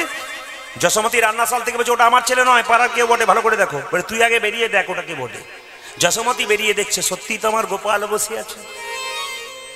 গুরুদেবকে কেঁদে কেঁদে যশোমতী বলে, গুরুদেব ওই তো দরজায় শেকল দেওয়া আছে, বাড়ির ভেতরে আমার গোপাল, এইখানে গোপাল। বলছে একবার তোর দরজাটা খোল। যেই না শেকলটা খুলেছে দেখলো ঘরে একটা গোপাল, বাইরে একটা গোপাল। কর্ণমুনি কেঁদে কেঁদে বলছে, এতদিন আমি বৃন্দাবনের পথে পথে গোবিন্দ বলে খুঁজে খুঁজে বেড়ালাম, হরিবল হরিবল, কিন্তু গোবিন্দ খুঁজে পেলাম না। আমি বুঝতে পারলাম সংসারে যদি ডাকার মতো কেউ ডাকতে পারে ভগবানকে পেতে পারে। আপনাদের শরীর থেকে কামনা বাসনা ক্রোধ যদি দূর করতে হয় একটু মন দিয়ে শুনবেন। এই গত একাদশীটার নাম চলে গেল বিজয় একাদশী, জোরে বলুন হা না না। আগামী একাদশী আসছে, ওটার নাম আমলকি একাদশী। একটু ভক্তি ভরে হাত তুলবেন, এইদিকে এইদিকে। যারা করেন তারা হাত তুলবেন, যারা করেন না তাদের কোনো অসুবিধা নেই, আমি একটু বুঝিয়ে দেবো। কারা কারা একাদশী প্রসাদ পান হাত তুলুন। একাদশী কারা করেন না হাত তুলুন। একাদশী একাদশী একবার খুব লম্বা করে হাত তুলবেন যারা একাদশী করেন, হাত নামান। আচ্ছা, বাকি যারা হাত তুলতে পারলেন না তাদের কোনো অপরাধ নেই, একটু জেনে নিতে হবে। আমি আপনাদের বলতে চাই, আমি যদি একাদশী করি, এ যদি না করে, একে আমি অবজ্ঞা করার অধিকার কিন্তু আমার নাই। অনেকে দেখবেন একাদশী করে নিজেকে বলে আমি একাদশী করেছি, তুমি করো না, তুমি তো খুব নগণ্য, আমি তো একাদশী করি না। মহাপ্রভু এই শিক্ষা দেয়নি। মহাপ্রভু কি শিক্ষা দিয়েছে? তুমি করো, অন্যজন না করলে তাকে করানোর জন্য আবেদন করো, তাকে ঘৃণা নয়, তাকে আবেদন করো। আমি আপনাদের সবাইকে বলতে চাই যে এখানে বসে আছেন, একটা সুন্দর তত্ত্বের মাধ্যমে আপনাদের বুঝিয়ে দিই। আপনাদের এখানে দুর্গা পুজো হয়, আমাদেরও হয়। একদিন দুর্গা মন্দিরে পুজো হচ্ছে, একজন এদিকে এদিকে এদিকে মায়েরা, একদিন দুর্গা মন্দিরে পুজো হচ্ছে, একজন বৈষ্ণব রাস্তা দিয়ে পেরিয়ে যাচ্ছে, তিলক মালা টালা নিয়ে যাচ্ছে। দুর্গা মন্দিরে সবাই পুজো করছে, উলুধ্বনি দিচ্ছে, মেয়েরা সবাই দিচ্ছে, আমি চুপচাপ বসেছিলাম, আমার গ্রামের কথা বলছি। তো বৈষ্ণব পেরিয়ে যাচ্ছে, উনি দুর্গার দিকে তাকালেন না, প্রণামও করলেন না, প্রসাদ তো নেওয়া দূরের কথা, চুপচাপ চলে গেলেন। একজন জিজ্ঞেস করেন, বাবাজি, বলে কি তুমি দুর্গার দিকে তাকালে না, প্রণাম করলে না, তুমি চলে গেলে কেন? আমরা কৃষ্ণের পূজারি, আমরা দুর্গা টুর্গা পুজো করি না, আমরা দেবদেবীর পুজো করি না, আমরা কৃষ্ণের পূজারি। আমরা দুর্গার প্রসাদও খাই না, দুর্গাকে দর্শনও করি না, আমরা কৃষ্ণকেই দেখি। যদি কেউ এরকম করে তাকে বলে দেবেন, আমি আপনাকে বলে দিই, শাস্ত্রে রেফারেন্স দিয়ে যাই। যদি কেউ মনে করে যে আমি কৃষ্ণ প্রসাদ পাই, কৃষ্ণের পুজো করি, দুর্গার প্রসাদ পাবো না, মা মনসার প্রসাদ পাবো না, মা কালীর প্রসাদ পাবো না, উনি যে ভুল করছেন তার প্রমাণ আমি আপনাদের দিয়ে দেবো। এই দিয়ে তাকাবেন, যে যেখানে বসে আছেন। ভাগবত মহাপুরাণ পড়ুন, গরুর পুরাণ পড়ুন, যে যেখানে বসে আছেন মন দিয়ে শুনবেন। পরিষ্কার করে লেখা আছে যে ভগবান শ্রীকৃষ্ণ কুরুক্ষেত্রের যুদ্ধের সময় অর্জুনকে বলেছিল, অর্জুন, যুদ্ধে যদি জিততে চাও, যদি জয়ের শিরোপা মাথায় পড়তে চাও, যদি শত্রুকে দমন করতে চাও, তাহলে প্রথমে মা দুর্গার স্তব করো। এদেরকে শিখিয়ে দেবেন। ভগবান শ্রীকৃষ্ণ কুরুক্ষেত্রের যুদ্ধে অর্জুনকে বলেছিলেন এবং অর্জুন মা দুর্গার স্তব করেছেন। তাহলে যে লোকটা বলছে আমি দুর্গার প্রসাদ পাই না, দুর্গার দিকে তাকায় না, সে কি ঠিক করছে না ভুল করছে? আপনারা বিচার করবেন, ওনাকে বুঝিয়ে বলবেন এটা কি হচ্ছে। দুই নম্বর বলে দিই, ব্রজগোপীরা 1 মাস ধরে হবিষান্ন করে মা কাত্যায়নী মা দুর্গার ব্রত করেছিল। ব্রজগোপীরা, যে কৃষ্ণ ছাড়া কিছু জানে না, কৃষ্ণকে প্রিয়তম, নিজেকে প্রিয়তম মনে করে, তারা পর্যন্ত মা কাত্যায়নীর ভদ্রকালীর পুজো করেছিল। তাহলে আপনারা করবেন না কেন? এতে আমাদের বিভ্রান্ত ছড়াচ্ছে কেন বলুন তো? ওই মেয়েগুলো আমাকে প্রশ্ন করছে, প্রদীপবাবু কীর্তন তো করেন, উনি যে প্রণাম না করে চলে গেলেন, প্রসাদ পেলেন না, তাহলে উনি ঠিক করছেন না আমরা ঠিক করছি? কোনটা ঠিক করছি? আমি বললাম আপনারা ঠিক করছেন। কৃষ্ণ পুজো করেন, মা দুর্গা, আপনারা একবার 100% ঠিক করছেন, শাস্ত্র তো বলছে, আমি বলি না। আবার তাকাবেন, যে যেখানে বসে আছেন, ভগবান শ্রীকৃষ্ণের 16,108টা স্ত্রী ছিল, জোরে বলুন হ্যাঁ না? তার মধ্যে প্রধানতম কে ছিল? রুক্মিণী দেবী। এই রুক্মিণী দেবী, সবাই শোনা, রুক্মিণী দেবী কিন্তু মা দুর্গার প্রসাদ কোন একজন ব্রাহ্মণের কাছ থেকে নিয়ে মাথায় ঠেকিয়ে সেই প্রসাদ গ্রহণ করেছিলেন। আবার ভগবান শ্রীকৃষ্ণ বিষ্ণু সংহিতায় পরিষ্কার করে বলছে, কি বলছে? সবাই তাকাবেন, ভগবান শ্রীকৃষ্ণ বলছেন মা দুর্গাকে, দুর্গা দেবী, সকালবেলায় ঘুম থেকে উঠে এই জগতের কোনো মানুষ যদি দুর্গা দুর্গা বলে ঘর থেকে বেরোয়, আর সন্ধ্যাবেলায় যখন ঘর ঢোকে তখন যদি দুর্গা দুর্গা বলে ঘর ঢোকে, আমি দায়িত্ব নিলাম তার সমস্ত মনের বাসনা পূর্ণ করব। তাহলে ভগবান শ্রীকৃষ্ণ যদি গ্যারান্টি নিতে পারে, আমরা কেন করতে পারি? যারা করছেন তারা ঠিক করছেন কিনা একটু আমাকে জানিয়ে দেবেন। একাদশীর কথা যখন বললাম মায়েরা, আগামী ক তারিখে আমলকি একাদশী হচ্ছে? আগামী 25শে ফাল্গুন আমলকি একাদশী হচ্ছে। আমি আপনাদের বলবো, যারা একাদশী করেন না তাদেরকে অনুরোধ করব, আমি একাদশী করুন। মুসলিম সমাজে 30 দিন 30টা রোজা রাখে, ভোর 4টে থেকে সন্ধে 6টা পর্যন্ত জল তো দূরের কথা, থুতু পর্যন্ত গেলে না। আর আমাদের 1 মাসে 15 দিন পর পর একটা করে একাদশী হয়। আপনি ফল খেতে পাবেন, জল খেতে পাবেন, সবজি খেতে পাবেন, এত সব খেয়েও যদি একটা মাসে একাদশী দুটো না করতে পারেন, আপনি কিসের ধর্ম করলেন? আপনি কি করে বোঝাবেন অন্যদেরকে যে আমি কি ধর্ম করলাম? আমি উপবাসী শিখতে পারলাম না, আমি ত্যাগ শিখতে পারলাম না, আমি কি করলাম?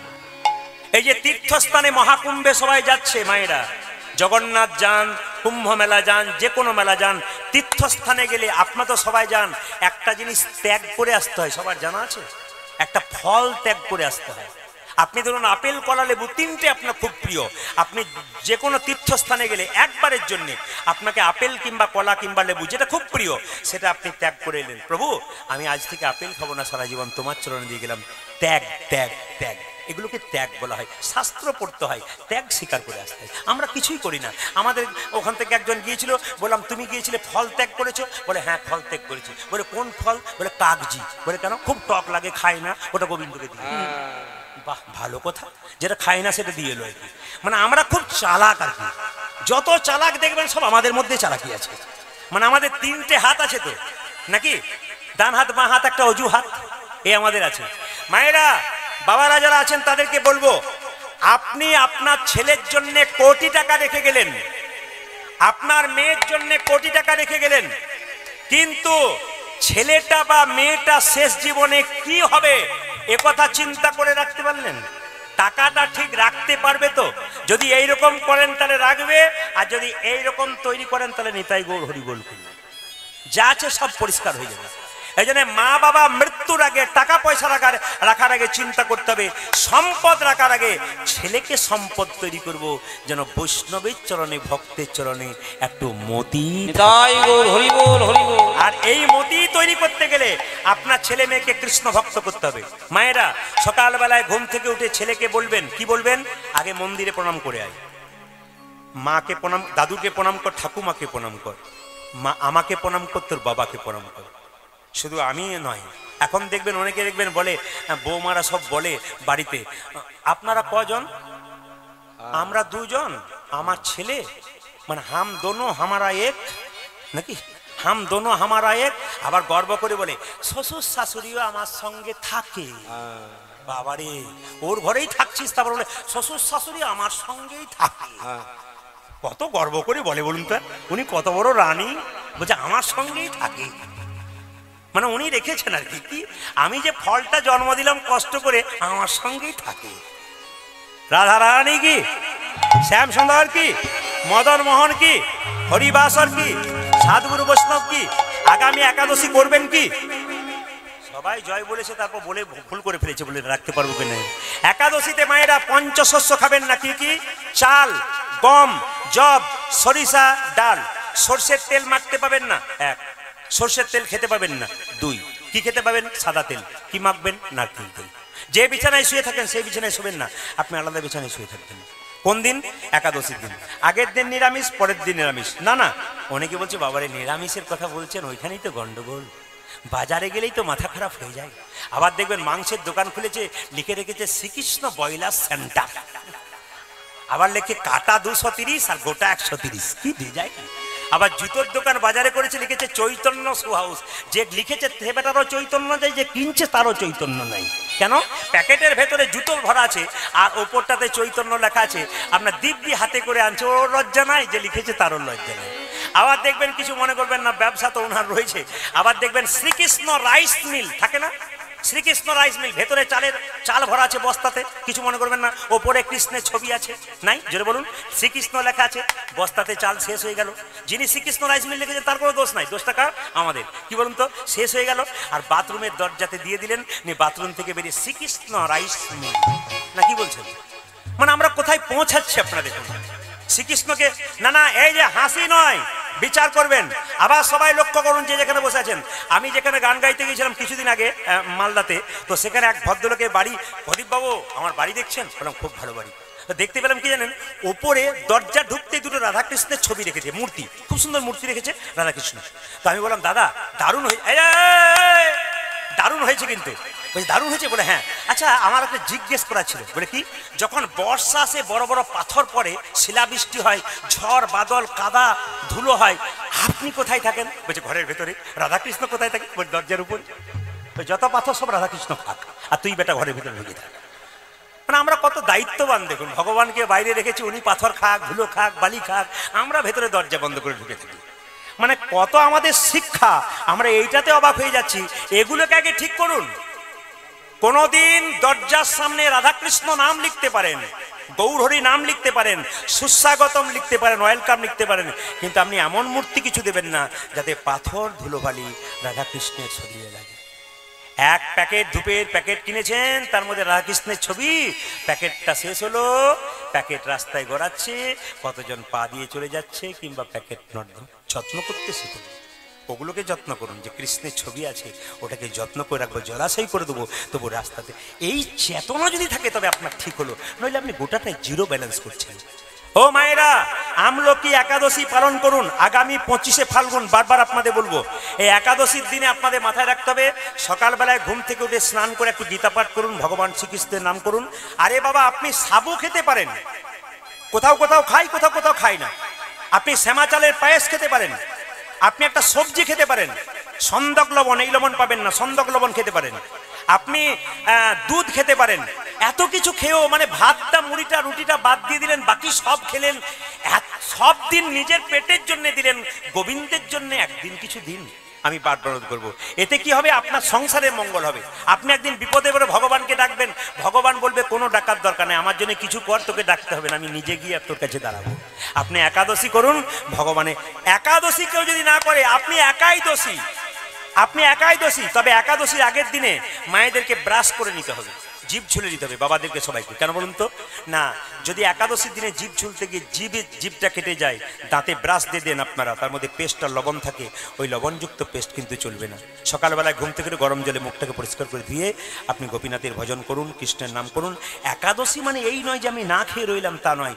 আপনাকে শর্ত করতে হবে সেদিন, খারাপ কিছু দেখবো না, খারাপ কিছু ভাববো না, খারাপ কিছু শুনবো না, আমি যা দেখবো যা শুনবো ভালো শোনার চেষ্টা করব। সেদিন শপথের দিন। ওই জন্য বারবার বলবো, যারা একাদশী করেন না, আমি বারবার বলবো একাদশী করুন। একটা দিন 8 থেকে 80 বছর পর্যন্ত সবাই মিলে একাদশী করতে পারেন। এমন এমন জায়গা আছে যে প্রতিটি বাড়িতে, আমরা তো শুধুমাত্র বীরভূম ঘুরছি তা তো নয়, প্রতিটি জেলায় জেলায় ঘুরছি, বিভিন্ন রাজ্যে রাজ্যে ঘুরছি, আগামীতে আমি বিদেশে পর্যন্ত যাব। তাই এত এত জায়গায় আমি ঘুরে যাচ্ছি, সব জায়গায় দেখতে পাচ্ছি এত ভক্ত তৈরি হয়ে গেছে। আশ্চর্যের ব্যাপার যে আমরা এখনো ভক্ত হতে পারলাম না। ভক্ত হন, ভক্ত হওয়ার চেষ্টা করুন, সবাইকে ভক্ত করুন।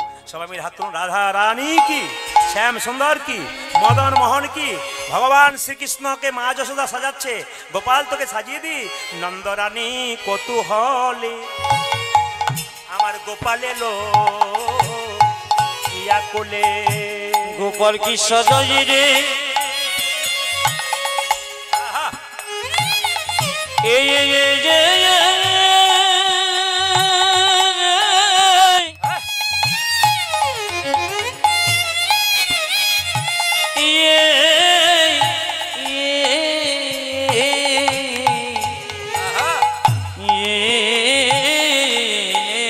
ধ্বনি সবাই। ওগো নন্দরানী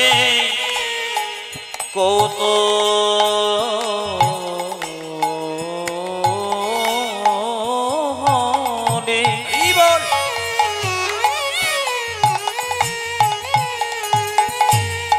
আমার গোপালের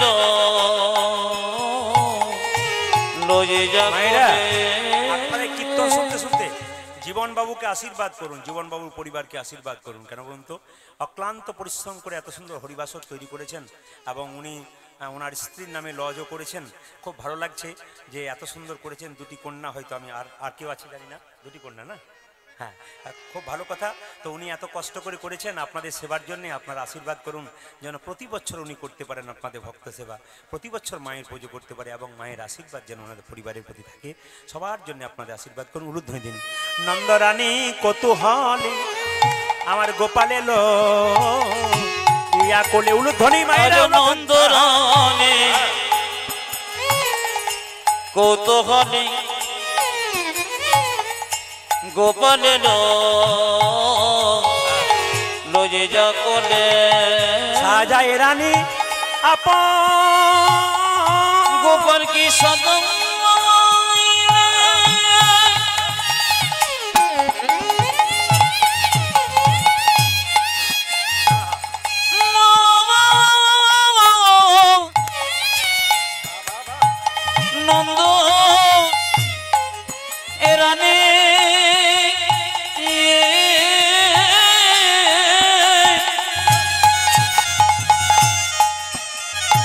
ওগো সাজাই মনের সাথে সাজাই আমি আপন মন সাধে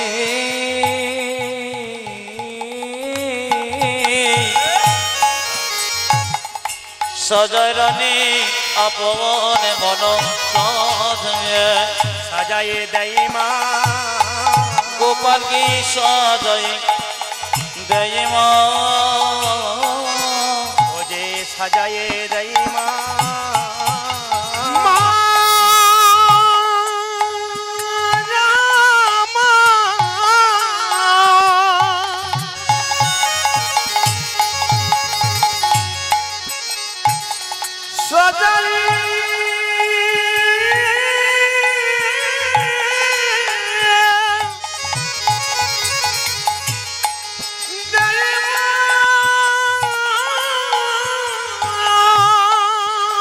যে নিজের গোপালকে কোলে লইয়ে সাজায়ে দেয় মা আজ নিজের গোপাল কোলে লয়ে সাজায়ে দেয় মা ও যে নিজ গোপালকে কোলে লইয়ে সাজায়ে দেয় মায়া আমার নিজ গোপালকে কোলে লয়ে আপন মনে সাধে ও যে সাধে নিজের গোপাল কোলে লয়ে আপন মনে সাধে আজ সাধে নিজের গোপাল কোলে লয়ে আপন মনে সাধে ও যে সাধে নিজের গোপাল কোলে লয়ে আপন মনে সাধে আজ সাধে নিজের গোপাল কোলে লয়ে সাজায় জয় মা ওগো সাজাই রানী আপন মন সাজো আপন মনের সাথে সাজাই রানী আপন মন সাধে সাজাই রানী আপন মন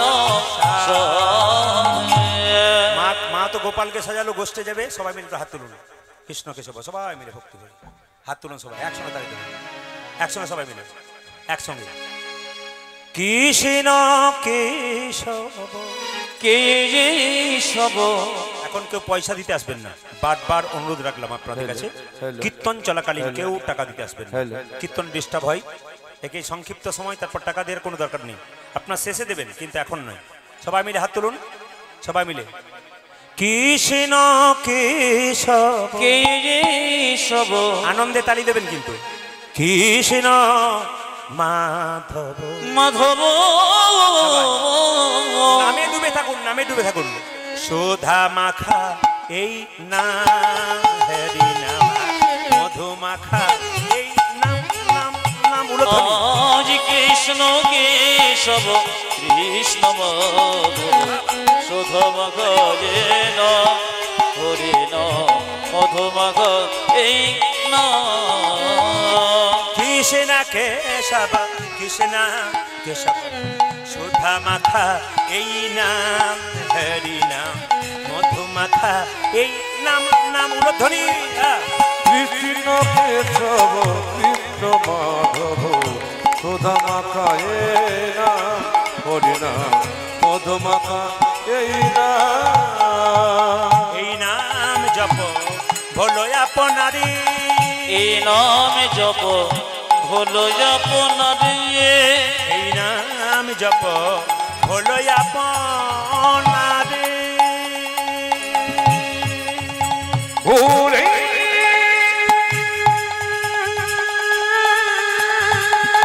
হাত তুলে তোরা হাত নিয়ে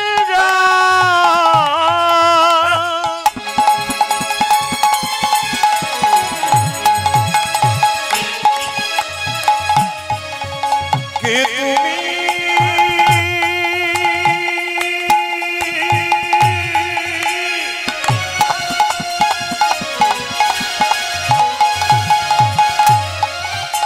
কে আমি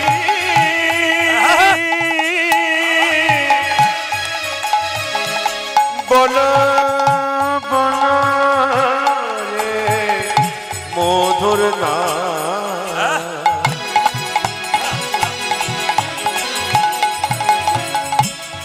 হে কৃষ্ণ না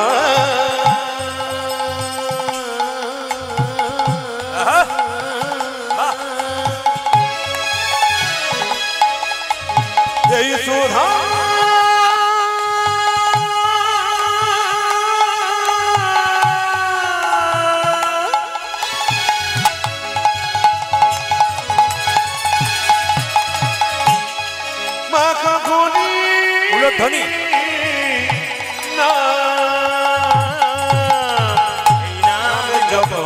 বলো আপনারে দূরে যাবে তৃষা প্রেম পারাবারে এ নাম জপ হলো আপনারে দূরে যাবে কৃষ্ণ প্রেম বরমরে জপরে জপরে জপরে রস বলো জপরে জপরে জপরে রস জপরে জপরে জপরে রসনা জপরে জপরে জপরে রসনা সুধা মাখা এই নাম হরি নাম মধু মাখা এই নাম হরি বল হরি কৃষ্ণ কেশব কৃষ্ণ মাধব সদম গজে মধুম গে জপনা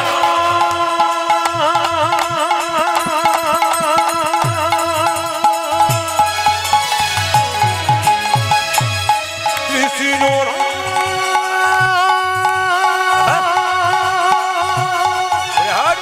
তুমি নাই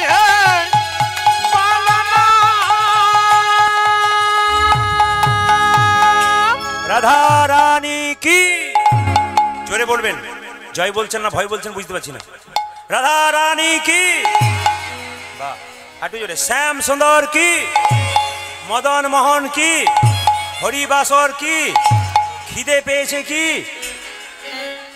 তা তো জয় আচ্ছা রাধা রানী কি আচ্ছা মায়েরা কিছু মনে করবেন না ছেলেকে 7টার সময় পড়তে বসেছেন 10টা পর্যন্ত পর 8:30টার সময় যদি খেতে দিয়ে দিন ছেলে বিছানা খুঁজবে না বই খুঁজবে জোরে বলুন কোনটা খুঁজবে পেট যদি একবার ভরে যায় তাহলে আর কোনো কিছু করার নাই এই জন্য দেখুন হরিনাম হচ্ছে খালি পেটে আর হাততালি দেওয়াচ্ছি কেন বলুন তো খাবার আগে হাত ধুতে হয় না মাঝে মাঝে হাত পরিষ্কার করে নিচ্ছেন আপনারা প্রসাদ পাবেন বলে আপনাদের হাত পরিষ্কার করতে হবে একটা আপনাদের বলে দিই হরে কৃষ্ণ আপনারা একটু বলে দিই যে আমি বারবার বলছি আপনারা পয়সা দিতে আসবেন না যদি বাংলা বোঝেন আমি বারবার বললাম আসরে উঠে বারবার আমাকে ডিস্টার্ব দেবেন না বারবার বললাম আপনারা যে আসছে একজন এখানে বসবেন বারবার বলছি আপনাদেরকে আমি বারবার একই কথা বারবার বলছি কীর্তন করতে দিন আমি বারবার আমি জানি আমার প্রতি ভালোবাসা মানুষের সব জায়গাতে এরকম হয় কিন্তু কি করবেন আমি বলছি আপনারা বারবার বলবো আপনারা টাকা দিতে আসবেন না শেষে দেবেন এখন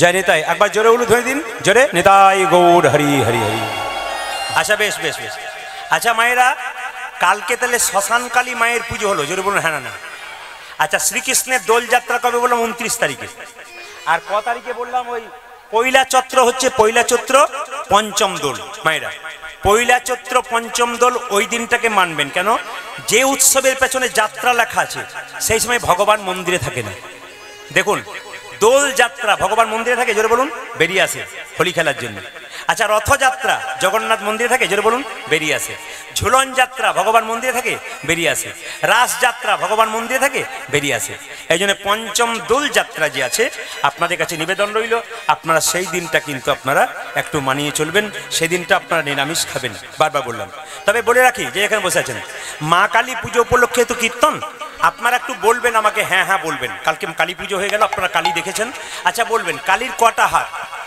6টা না 4টা বুঝে বলবেন কিন্তু ফুট করে হাত তুলে দেবেন না বুঝে বলবেন অনেকে ভয়ে বলছে না তাহলে 6-7টা হলেও হইতে পারে ইনি জানেন কীর্তনিয়াকে বলা ঠিক হবে না হতেও পারে আচ্ছা কিন্তু সাহস করে 2-4 জন বলছে মায়ের 4টা হাত তাই তো আচ্ছা এবার তাকাবেন মা একটা হাতে কি বলে দে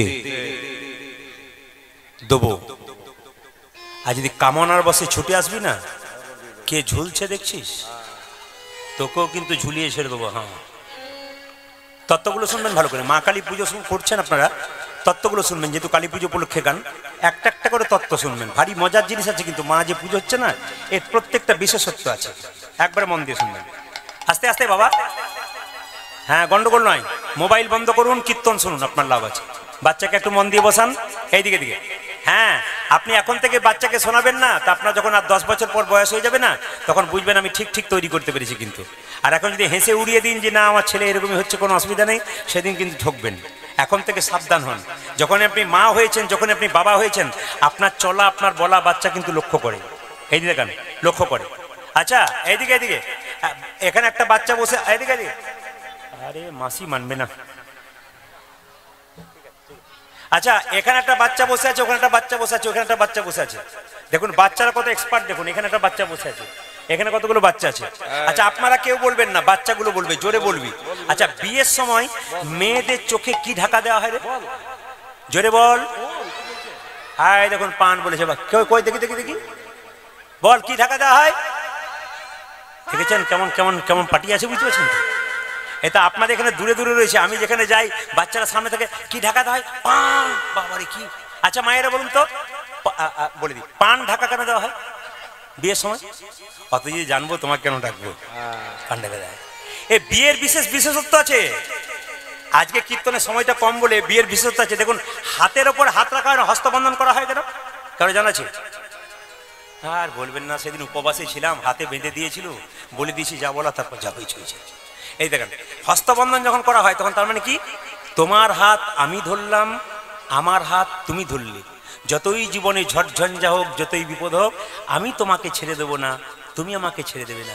কিন্তু এখন কি হচ্ছে, বিয়ের পরে যদি ভালো পেলো তো ভালো, নাহলে হ্যালো আর গেল। বাহ, না না না, কথাগুলো মানবেন, বাস্তবের সঙ্গে মিল আছে। আচ্ছা আচ্ছা আচ্ছা আচ্ছা আচ্ছা আচ্ছা মায়েরা, এই দেখবেন মালা বদল হয় না? তাকান আমার দিকে, মালা বদল হয়। যখন দেখবেন মালা বদল হয় তখন দেখবেন শুভ দৃষ্টি হয়। মেয়েটি ছেলেটির গলায় মালা পরায় আর ছেলেটি মেয়েটির গলায় মালা পরায়। আমাকে পরশু তারিখে একজন বলছে, দাদা আপনি কিছু মনে করবেন না, কিছু মন্ত্রতন্ত্র মাদুলি আছে বলে? কেন? আমার স্ত্রী না আমার দিকে তাকায় না, খালি এদিক ওদিক তাকায়। আমার না আমার ক্যামেরাম্যান ছিল তোমার বিয়েতে, বলছে 3টে ক্যামেরাম্যান ছিল, বলে ওরাই গন্ডগোলটা করেছে। বলে কি গন্ডগোল করেছে? দেখবেন মালা বদল হওয়ার সময় দেখবেন যখন ওই কাপড়টা ঢাকা দেওয়া হয়নি, শুভ দৃষ্টি করে, মানে ছেলেটি মেয়েটির মুখের দিকে তাকাবে, মেয়েটি যেই না মালাটি স্বামীকে পড়াতে যাচ্ছে, পেছন থেকে ক্যামেরা বলছে এই দিকে তাকাও, এই দিকে। শুভ দৃষ্টি কার দিকে হইল? ক্যামেরাম্যান না বুঝে বলুন কার দিকে হইল?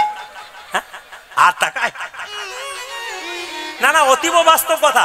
আমি বলতে চাইছি আপনারা আসলটা ঠিক রাখুন, মানে মালা দেওয়ার ব্যাপারটা তারপর ক্যামেরা করুন, স্মৃতিতে ধরে রাখুন, কিন্তু আগে আসল কাজটা করুন। প্রথম শুভদৃষ্টি হবে ক্যামেরাম্যান এইদিকে তাকাও।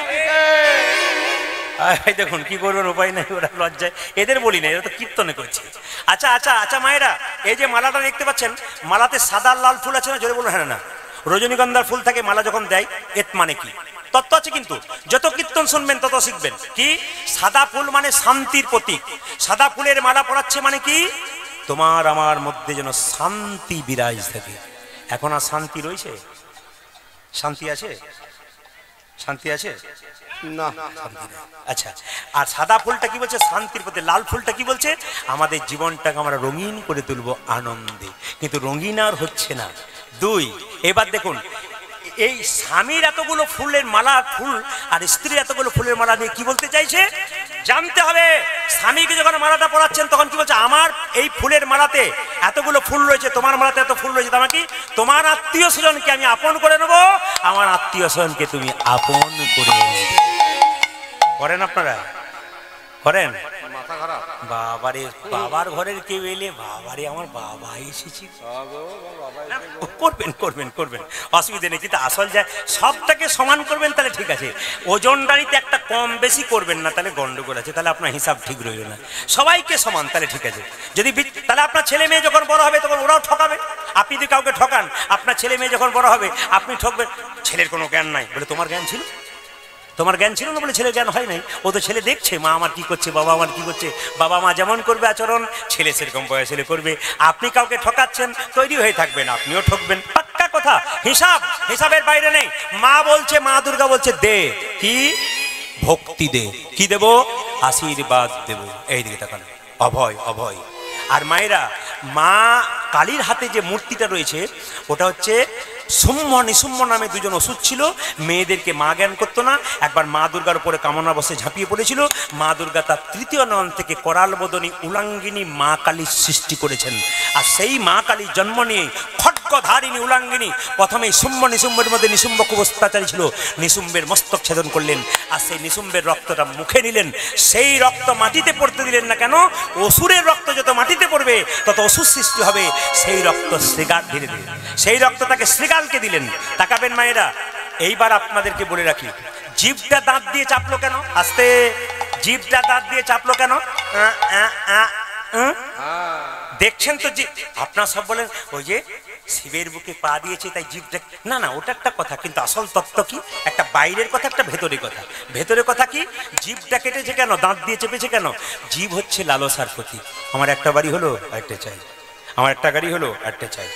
লালসা যত বাড়বে বেশি বাড়িও না, টেনশন বাড়বে, আস্তে আস্তে লালসাতে তুমি শেষ হয়ে যাবে। যদি পেয়েছো মায়ের কৃপায়, যদি গোবিন্দের কৃপায়, গৌর হরির কৃপায়, যে কেউ মানুষ যদি কিছু পেয়েছো, আর বেশি হাত বাড়িও না। কি করবে? জিভটাকে দাঁত দিয়ে চেপে ধরো। দাঁত হচ্ছে ধর্মের প্রতীক। যদি পেয়ে গেছো, এবার ধর্মকে ধরে ভগবানকে বলো, প্রভু এটা আমার নয়, এটা তোমার, এটা হচ্ছে পাকা আমি। আর এটা যদি বলি আমার, এটা হচ্ছে কাঁচা আমি। সবাই তাকান, এবার বলুন মা দুর্গার তৃতীয় নয়ন থেকে মা কালীর জন্ম। জোরে বলুন হ্যাঁ না না, কি বললাম? জোরে বলুন। এইবার বলুন বাবা শিবের বুকে মা কালী পা দিয়েছে, শিবের সঙ্গে মা কালীর কি সম্পর্ক? জোরে বলুন। শ্বশুর না ভাসুর? ভাসুর? হয়তো কোনো একজন শ্বশুর বলছে। কি কি সম্পর্ক বলুন? স্বামী স্ত্রী। যাক, এখানে শুনলাম। আচ্ছা মায়েরা, স্বামী যদি সত্যি স্বামী, মা দুর্গার তৃতীয় নয়ন থেকে মা কালীর জন্ম, তাহলে মা কালীর স্বামীকে, দুর্গার স্বামী যদি শিব হয়, মা কালীর স্বামী শিব। এবার তাকান, বুকে পা দিয়েছে। এখন স্বামীর বুকে পা দিয়েছে। আমি মেদিনীপুর একটা জায়গায় গান করছি, একটি মেয়ে আমাকে গানের শেষে বলছে, দাদা বলে কি স্বামীর বুকে পা দেওয়া যায়? বললাম তোমার এত ইচ্ছা কেন? বলে আমার মাঝে মাঝে ইচ্ছা হয়। তোমার কিসের ইচ্ছা? বলছে আমার স্বামী মদ খেয়ে মাতলামি করে আমাকে মারধর করে, তখন আমার মনে হয় দিয়ে দিই, কিন্তু দিতে পারি না। বলে কেন? যদি পাপ হয়। আজ আপনি বললেন মা কালী দিয়েছে, আমার দিতে কোনো অসুবিধা নেই। এমন কোনো অসুবিধা নাই। আপনি আগে হার্টের ডাক্তারকে চেক করান, ওর অবস্থা কেমন আছে, নইলে দিলেনি তাই গৌর হরি বল। তো মায়েরা, আপনাদের কাছে নিবেদন রইল, যে যেখানে বসে আছেন, মায়ের তত্ত্ব অনেক কিছু আছে। যদি আমি মায়ের তত্ত্ব নিয়ে বলি, তাহলে আমার 1 ঘন্টা 2 ঘন্টা পেরিয়ে যাবে শুধু মায়ের তত্ত্বতে। আসুন সবাই মিলে একসঙ্গে আমরা পেন্সে বলবো, কালিকা মাতা কি, কালিকা মাতা কি, কালিকা মাতা কি, কালিকা মাতা কি। ভগবান শ্রীকৃষ্ণ মায়েরা কালিয়নাগকে দমন করবে বলে মা যশোদাকে প্রণাম করে চললো। সুবল, সুবল বলে কি, শোনে রে সুবল আমার মনেরও কথা, কালী দহদ রয়েছে যথা। শোনে রে শুভ মনের কথা, কালী দহগে রয়েছে মনের কথা, কালী দহদ রয়েছে যথা। শোনে রে সুবল মনেরও কথা, কালী দহদ রয়েছে যথা। আমার শোনে রে শুভ মনের কথা, কালী দহগ রয়েছে যথা। কালী সর্পের দর্প করিব ক্ষয়, ব্রজবাসী সবে পাবে রে অভয়। কালী সর্পে দর্প করিব ক্ষয়, ব্রজবাসী সবে পাবে রে ভয়। কালী সর্পের দর্প করিব ক্ষয়, ব্রজবাসী সবে পাবে রে অভয়। আজ কালী সর্বি ধর্ম করিব ক্ষয়, ব্রজবাসী সবই পাবি রে অভয়। বহু প্রাণের প্রাণ বিনষ্ট করি, দর্পে আত্মহারা হয়েছে ভাই। বহু প্রাণের প্রাণ বিনষ্ট করি, দর্পে আত্মহারা হয়েছেন ভাবি। আমি আপনাদের বলতে চাই, যারা স্বামী স্ত্রী আছেন, আমি আপনাদের বারবার বলে যাব, কীর্তনিয়া প্রদীপ পালের কথাগুলো মাথায় রাখবেন যদি জীবন সুন্দর করতে চান। কি? স্বামী স্ত্রীতে কৃষ্ণ ভক্ত হয়ে যান, আপনার ছেলে কৃষ্ণ ভক্ত হবে। আপনি তুলসী গাছে জল দেবেন, যদি আপনি অসুস্থ হয়ে 2 দিন পড়ে থাকেন, আপনার ছেলেটা বলবে মা তুমি দিতে পারলে না, আমি দিয়ে দেবো। কারণ কি? আপনি শেখাচ্ছেন। একটা বাঘিনী তার বাচ্চাকে সাঁতার শেখাতে গেলে আগে জলে নামে, বাচ্চাগুলো ভাবে মা যদি জলে নেমে যায় আমাদের ভয় কিসের আছে। ভক্তির পথে মা যদি আগে নামে, সন্তান আপনার নামবেই নামবেই। তাই বারবার বলবো, আপনারা ভক্তির পথে নামুন, আপনাদের লাভ আছে। আমি এখানে যুগলে অনেক স্বামী স্ত্রীকে দেখতে পাচ্ছি, তিলক করেছে, মালা করেছে। স্বামী তিলক মালা করতে পারেন, স্ত্রী করেছে। মায়েরা, স্ত্রী যদি কৃষ্ণ ভক্ত হয়, স্বামী যতই মদ খাকার মাতাল হোক, ও স্বামী কিন্তু লাইনে আসতে বাধ্য। কিন্তু স্ত্রী যদি কৃষ্ণ ভক্ত না হয়, স্বামীকে কোনো মতে লাইনে আনতে পারবেন না, আর স্বামী স্ত্রীকে লাইনে আনতে পারবে না। প্রমাণ দেখুন, আপনার মায়াপুর নবদ্বীপ চলে যান, শিল প্রভুপাদ। হ্যাঁ, আচ্ছা আচ্ছা, কে বটে? মা তুলসী। আচ্ছা আচ্ছা, ঠিক আছে। এখন ওইসব করতে গেলে তো লীলাটা শেষ হবে না। আপনি একবার যাবেন বাসায়, আমি আপনাকে বলে দেবো, ঠিক আছে? আপনার তো ব্যক্তিগত জানার কথা, এদের জানার কথা নয়। আপনার ব্যক্তিগত জানার কথা আপনি ব্যক্তিগতভাবে জেনে নেবেন। এটা অনেক বড় ব্যাখ্যা আছে। 15 মিনিট সময় দেবো, আপনার বাসায় আপনি যাবেন, অবশ্যই আপনার মন ইচ্ছা পূর্ণ করবো। সবাই লক্ষ্য করেন যে এখানে বসে আছেন মায়েরা, আমি বলতে শিল প্রভুপাদের স্ত্রী। শিল প্রভুপাদ বিদেশে কৃষ্ণ ভক্ত করলো তৈরি, আর নিজের স্ত্রীকে পারলো না। নিজের স্ত্রী ওপর ছাতে দিব্যি বসে বসে চা খাচ্ছে আর পেপার পড়ছে, আর নিচু তলায় তিনি ক্লাস করছেন, কৃষ্ণে ক্লাস করছেন ভক্তদের কাছে। স্ত্রীকে জিজ্ঞেস করে, এই যে আমার ধর্মের কাগজপত্রগুলো পাণ্ডুলিপিগুলো কই? স্ত্রী বলল, আমি বিক্রি করে চা কিনে নিয়েছি। তখন তিনি বলেছিলেন, ছিল বহুবার, তুমি কাকে চাও, চা চাও না আমাকে চাও? টি অর মি, চা চাও না আমাকে চাও? Tea or me? স্ত্রী বলেছিল, টি নট ইউ, আমি চা চাই, আমি তোমাকে চাই না। সেদিন শ্রীল প্রভুপাদ তার স্ত্রীকে ত্যাগ করেছিল। তিনি বিদেশে কীর্তন করতে গেলেন, ভগবানের নাম প্রচার করলেন। আমি আপনাদের বলতে চাই, নারী যদি নারীর মতো হয়, পুরুষ ওপরে ওঠে। নারী যদি আনারী হয়, পুরুষ নিচে নেমে যায়। নারী ছিল পদ্মাবতী, জয়দেবকে গোবিন্দ চরণ পাইয়ে দিয়েছিল। নারী ছিল রামী, রজকিনীর মতো, মায়ের রামী ছিল রামী। নারী ছিল কে? রামী। চণ্ডীদাসকে পদকর্তা তৈরি করেছে। নারী যদি নারীর মতো হয়, পুরুষ ওপরে উঠবে গো। আর নারী যদি আনারী হয়, পুরুষ নিজেকে নিচে নেমে যাবে। এমন নারী হও, তোমার মাথায় কাপড় থাকবে, সিঁথিতে সিঁদুর থাকবে। রাস্তা দিয়ে যখন যাবে, তোমাকে দেখে মানুষ তোমার মুখের দিকে তাকাবে না, তোমার পায়ের দিকে তাকাবে, যেন একটা প্রণাম করতে পারে। এমন সাজে সেজে যেও না যেন মানুষ তোমার মুখের দিকে তাকায়, তোমার পায়ের দিকে না তাকাবার ইচ্ছা। এমন সাজবেন যারা মানুষ দেখে ভক্তি করে। এখানে অনেক মায়েরা, অনেক বোনেরা, অনেক মেয়েরা রয়েছেন যারা এত সুন্দর সেজেছেন, যেন কৃষ্ণ ভজন করবার জন্য সেজেছেন। এই সাজে মায়ের মুখকে কত প্রেমের মতো লাগে, কত ভক্তির মতো লাগে, কত শ্রদ্ধার চোখে আমরা দেখি। এই জায়গাটা গ্রহণ করুন, আপনার ছেলে মেয়েকে আপনি ভালো সম্পদ দিয়ে যেতে পারবেন। তাই সবার কাছে নিবেদন, মায়েরা সুবলকে বলছে, সুবল বলে কি, এই দেখ শোন, শোনে রে সুবল মনের কথা, রয়েছে যথা। আজ শোনে রে সুবল মনের কথা, কালি দহগে রয়েছে যথা। শোনে রে সুবল মনের কথা, কালি দহগ রয়েছে যথা। শুন রে সুবল মনের কথা, কালি দহগ রয়েছে যথা। কালি সর্পের দর্প করিব ক্ষয়, ব্রজবাসী সবে পাবে রে অভয়। আজ কালি সর্বে দর্প করিব ক্ষয়, ব্রজবাসী সবই পাবে রে অভয়। কালি সর্পের দর্প করিব ক্ষয়, ব্রজবাসী সবে পাবে রে ও অভয়। দেখো কালি সর্বে দর্প করিব ক্ষয়, ব্রজবাসী সবে পাবে রে ভয়। বহু প্রাণে প্রাণ বিনষ্ট করি, দর্পে আত্মহারা হয়েছে ভারী। আজ বহু প্রাণে প্রাণ বিনষ্ট করি, দর্পে আত্মহারা হয়েছে ভারী। বহু প্রাণে প্রাণ বিনষ্ট করি, দর্পে আত্মহারা হয়েছে ভারী। আজি বহু প্রাণে প্রাণ বিনষ্ট করি, দর্পে আত্মহারা হয়েছেন ভারী। পথে চালা রে, এই পথে চলা রে, পথে চালা রে, এই পথে চালা রে, ধান গুলি লইয়ে এই পথে চালা রে। ওরি গোধনে গুলিল এই পথে চলা রে। ধান গুলি লইয়ে এই পথে, এই গরহনা বলিল যে এই পথে চালা রে। ওই পথে যাব না, ওই পথে যাব না, ওই পথে না না না, এই পথে যাব না। আমার মা যশোদা করেছে মানা, ওই পথে যাব না। আমার মা যশোদা করেছে মানা, ওই পথে যাব না। মা যশোদা করেছে মানা, ওই পথে যাব ওই না। যে মাঝে সদা করছে মানে ওই পথে যাব না। কেন? ওইদিকে কালিয়া নাগ আছে, বিশেষ জেলায় ছটফট করে মরবি। কৃষ্ণ বলছে, আমায় দেখাইয়ে হে দিবি, আমায় দেখাই দিবি রে, দেখাইয়ে হে দিবি। তুই আমায় দেখা যে দিবি রে। কালী নাগে দেখতে কেমন, দেখাইয়ে হে দিবি। ওই দেখ কালী নাগি দেখতে কেমন দেখাই দিবি রে। কালী নাগে দেখতে কেমন, দেখাইয়ে হে দিবি। ওই যে কালী নাগি দেখতে কেমন দেখা যে দিবি রে। কৃষ্ণ বলছে, আমি এক কাজ করি, আমি আগে দেখে আসি, দেখে এসে কি করবো, তোদেরকে ও বলিব, আমি তো দেখে হো বলিব, তোদেরকে ও বলিব। যে তোদেরকে ও বলিব। কালী নাগে দেখতে কেমন, তোদেরকে ও বলিব। ওরি কালী নাগি দেখতে কেমন তো দেখে বলিব। কালী নাগে দেখতে কেমন, তোদেরকে ও বলিব। দেখো কালী নাগি দেখতে কেমন, নাগ দেখিতে সাজ ওরে জাগিছে, কালী নাগি দেখতে কেমন, নাগ দেখিতে সাজি ওরে কালী নাগি দেখতে কেমন, নাগ দেখিতে সাজি ওরে কালী নাগি দেখতে কেমন, নাগ দেখিতে সাজি। আজ কালী নাগি দেখতে কেমন তো দেখে হো বলিব। ভগবান শ্রীকৃষ্ণ কালীয় নাগকে যে দমন করবে বলে যাচ্ছে।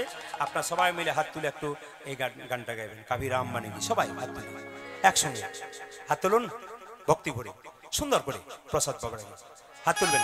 এই ক্যামেরা কিন্তু আপনাদের দেখাচ্ছে, ক্যামেরা হচ্ছে MK স্টুডিও। আপনারা ইউটিউবের মাধ্যমে 2-4 দিন পরে দেখবেন MK স্টুডিও গানটা ছেড়েছে। MK স্টুডিও সার্চ করবেন, ইউটিউবে সার্চ করবেন MK স্টুডিও। আপনি এই ছেলেগুলো যে তুলছে আপনারা দেখতে পাবেন, আপনাদের হাত তুলেছেন। যদি কেউ না তোলেন, হাত থাকতেও ইউটিউবে দিদি আমি তুলি নাই গো, তোমাদের উঠেছে আমার উঠে নাই, এটা যেন বলতে না হয়। সবাই হাত তুলে একসঙ্গে আনন্দ করুন, সবাই উলুধ্বনি দিন। বাহ, উলুধ্বনি, বাহ, উলুধ্বনি।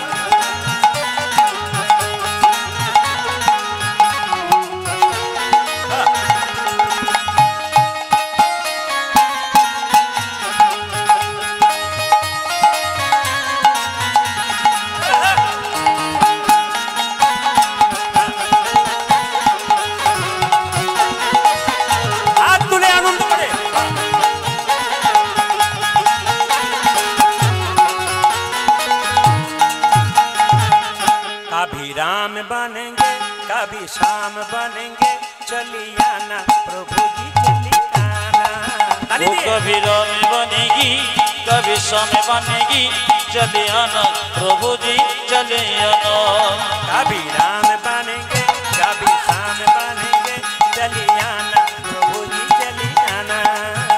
कभी राम बनेगी कभी राम बनेगी चले आना प्रभु जी चले आना। আজকে যদি কেউ হাততালি দিন, আজ যদি কেউ হাততালি দিন, তাকান দাদা একটু লেভেলটা উঠা, লেভেলটা। আপনারা যদি কেউ হাততালি দিন তাহলে স্বামী স্ত্রীতে কোনোদিন ঝগড়া হবে না। আর হাততালি না দে যে না দেবে তার স্বামী স্ত্রীতে কাল থেকে একটু হবে। হাত তুলুন। কারা কারা ঝগড়া চান তারা হাত তুলবেন না, আর যারা ঝগড়া চান না তা বলছে এইখানে দেখায় ঘরে গিয়ে যা করবো করবো। हाथ तुरंत कभी राम बनेंगे कभी राम बनेंगे चली आना प्रभु जी चली आना। वो कभी राम बनेगी कभी शाम बनेगी चले आना प्रभु जी चले आना। कभी राम बनेंगे कभी शाम बनेंगे चली आना प्रभु जी चली आना। हरि बोल।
चले आना कभी राम रूप में चली आना। वो कभी राम रूप में चले एका आना। एका नয় सीता साथ लेके धनु हाथ लेके सीता साथ लेगी दोनों हाथ लेगी सीता साथ लेके धनु हाथ लेके वो सीता साथ लेके दोनों हाथ लेके चली आना। कभी राम बनेगी कभी शाम बनेगी चले आना प्रभु जी चले आना। आनंदे उलुध्वनि।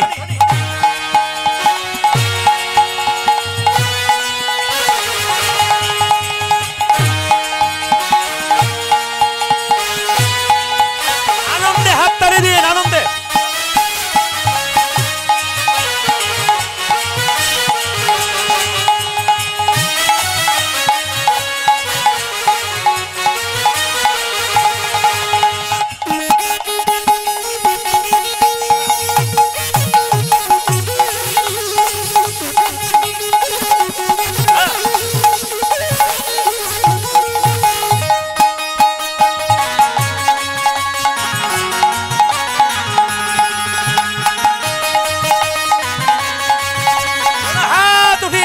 সুন্দর করে দারুণ লাগে আসরটা।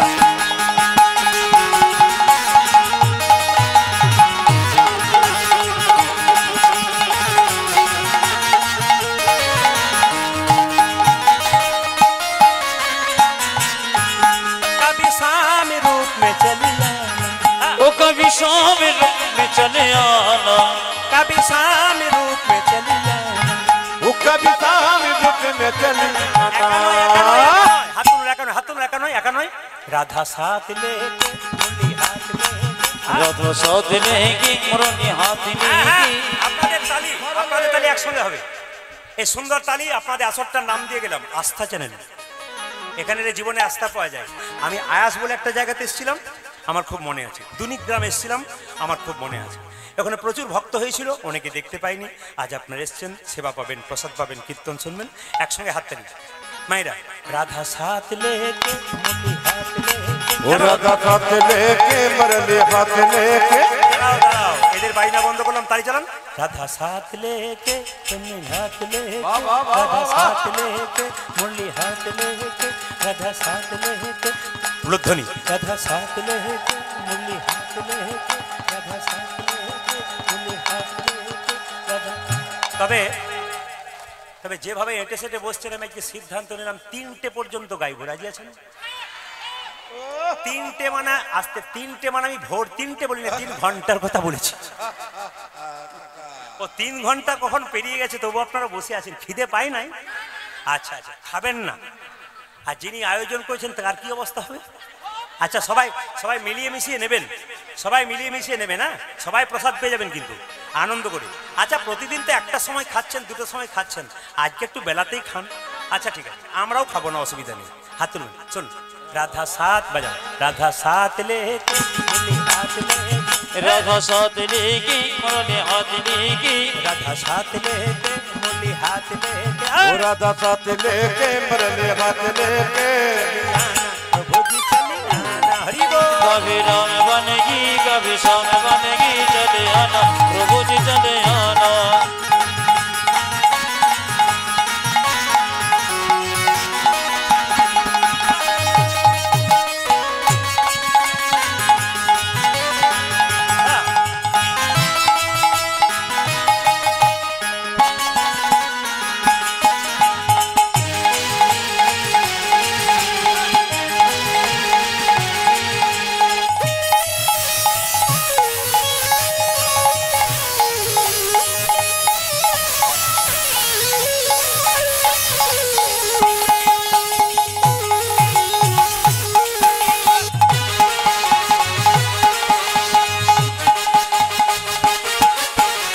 ধ্বনি।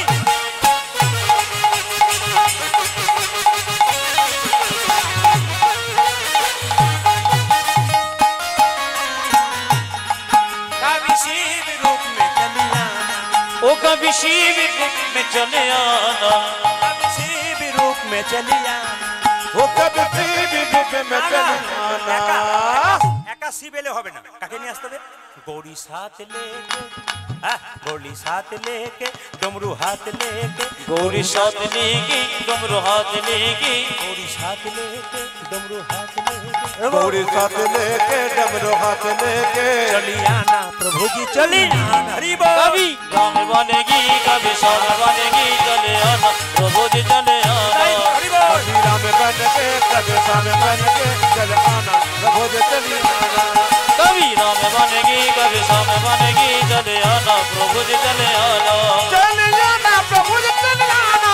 चले आना प्रभु जी चले आना। चल आना प्रभु जी चली आना। मेरी राधा रानी की, जय। শ্যাম সুন্দর কি। हेलो বাবা, हेलो একেই তো দুপুর বেলার গান। হ্যাঁ, রোদ্রে বড় কষ্ট, আপনাদের তো কষ্ট হচ্ছে, কিন্তু কৃষ্ণকে পাওয়ার জন্য কষ্টের কিছু নেই, আপনার আনন্দে আছেন। কিন্তু একটা কথা আপনাদের বলে যাই, আমার তেমনি রিল তো 3 ঘন্টা বটে, তো 10টা বাজতে 10-এ শুরু করেছে, এখন 1:30 বাজতে চললো, মানে 3.5 ঘন্টা, তার মানে আমার রিল পেরিয়ে গেছে আর কি। তবু আপনাদের বলে রাখি যে যেখানে বসে আছেন, খুব সুন্দর একটা দামি কথা আপনাদের বলে দিয়ে যায়, মায়েরা বিশেষ করে এখানে। আচ্ছা বেশ, হ্যাঁ মায়েদের সংখ্যা একটু বেশি হয়েছে, তাই মায়েদের একটা অজানা তত্ত্ব আমি বলে যাই, যেগুলো আপনারা ঘরে করতে পারবেন। আমার যারা মায়ের মতো আছেন, বোনের মতো আছেন, দিদির মতো আছেন, মাসির মতো আছেন, সবাই লক্ষ্য করুন যে যেখানে আছেন। আস্তে আস্তে এই কয়েকটা কথা বলবো, মাথায় একটু কাপড় নিন, ভক্তি ভরে শুনবেন, খুব দামি কথা, আপনাদের জীবনে কাজে লেগে যাবে কিন্তু। আস্তে। আচ্ছা মায়েরা বাড়িতে শঙ্খ রাখেন? জোরে বলুন হ্যাঁ না। শঙ্খ কটা রাখেন? হ্যাঁ, একটা জলশঙ্খ, একটা বাদ্য শঙ্খ। যেটা এঁটো করে বাজাবেন ওটা মন্দিরে ভগবানের চরণ তলে থাকবেন, একটু দূরে থাকবে কিন্তু। আর যেটা জলশঙ্খ সেটা ভগবানের চরণে থাকবে। জলশঙ্খ দিয়ে ভগবানের বিগ্রহকে স্নান করানো হয়, আর জলশঙ্খের উপরে তুলসী পাতা রাখতে হয়। বাড়িতে যে যে জলশঙ্খ রেখেছেন তাতে তুলসী পত্র দিতে হয়, তুলসী পত্র না দিলে কিন্তু জলশঙ্খের কোনো দাম থাকবে না। সবাই শুনবেন মন দিয়ে। এবার দেখুন শঙ্খ কবার বাজান? 3 বার বাজান। 4 বার বাজালে কি হয়? 3 বার বাজালে কি হয়? 3 বার বাজাবেন ব্রহ্মাকে, বিষ্ণুকে এবং মহেশ্বরকে স্মরণ করার জন্য। ভালো করে শুনবেন, 3 বার ব্রহ্মা, বিষ্ণু আর মহেশ্বরকে স্মরণ করার জন্য। আর দেখুন এই ব্রহ্মা, বিষ্ণু, মহেশ্বরকে যখন স্মরণ করে 3 বার বাজাবেন তখন 33 কোটি দেবদেবীর আহ্বান হবে। 4 বার বাজালে কি হয় না, অসুররা তার রাজাকে ডাকবার সময় ওই 4 বার শঙ্খ বাজাতো, মানে বাড়িতে 4 বার শঙ্খ বাজালে আপনি অসুরকে ডাকছেন, আর 3 বার শঙ্খ বাজালে আপনি দেবদেবী তথা ভগবান শ্রীকৃষ্ণকে ডাকছেন। খুব ভালো ভালো কথাগুলো আপনারা শুনবেন যে যেখানে বসেছেন। মায়েরা 4 দিন নয় 3 দিন রজপ্রবৃত্তি অবস্থায় বাড়িতে থাকেন। এই যে আপনাদের রজপ্রবৃত্তির ব্যাপার, মায়েরা 3 দিন 4 দিন অশৌচ থাকেন, এই অশৌচের একটা ব্যাখ্যা আছে শাস্ত্র অনুযায়ী, আপনাদের একটু বলে দিয়ে যায়। দেখুন, দেবতাদের রাজা ইন্দ্র নিজের গুরুকে হত্যা করেছিল। শুনবেন ভালো করে, যারা একটু তত্ত্ব ঘাঁটেন, পড়াশুনো করেন, বইপত্র পড়েন, যিনি আমাকে জানাতে এসছেন মা তুলসী না কি বলছেন, তিনি কোথায় আমি জানি না, তিনি একবার হাতটা তুলবেন, ভালো করে শুনবেন, অজানা জিনিসগুলো জেনে যান, আমি বলবো খুশি হবেন। এই দিয়ে তাকাবেন যে যেখানে বসেছেন। এখন তত্ত্ব হচ্ছে যে দেবতাদের রাজার নাম ইন্দ্র, জোরে বলুন হ্যাঁ না না। ইন্দ্র নিজের গুরু, তার নাম বিশ্বরূপ, তাকে কিন্তু হত্যা করেছিল।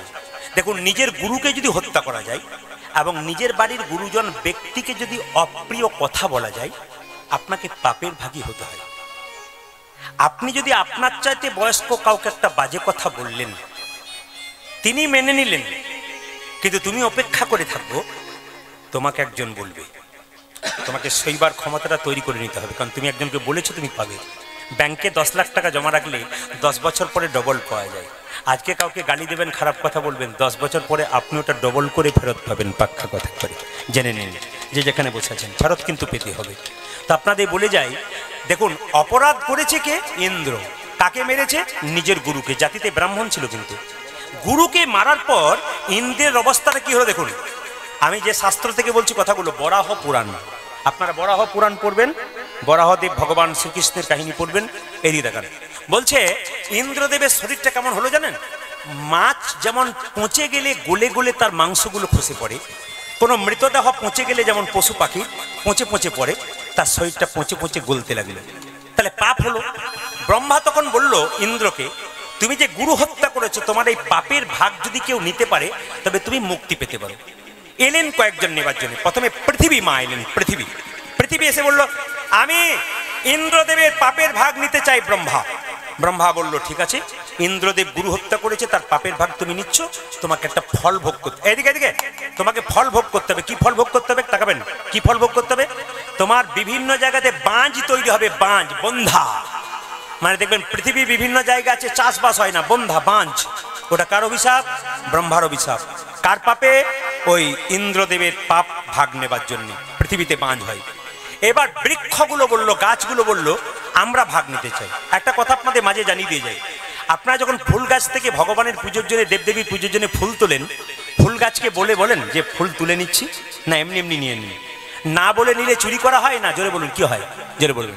তাহলে ফুল গাছ থেকে যখন ফুল তুলবেন, শাস্ত্র নির্দেশ দিয়েছে আপনাকে ফুল গাছকে বলে তুলতে হবে। যখনই পুরুষ হন কি নারী হন, গলায় একটা কাপড় দিয়ে বৃক্ষের কাছে গিয়ে বলতে হবে, হে বৃক্ষ মাতা। দেখুন, ফুল যখন গাছ থেকে তুলবেন, ওর তো ব্যথা হবে, জোরে বলুন হ্যাঁ না? তো গাছ, ওর তো জীবন আছে, ব্যথা হবে।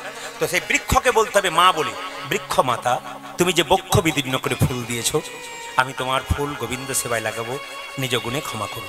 যদি এই কথাটা না বলতে পারেন, মনে না থাকে, হরে কৃষ্ণ মহামন্ত্র বলে ফুল গাছটাকে প্রণাম করে ফুলটা তুলে গোবিন্দের সেবায় দেবেন।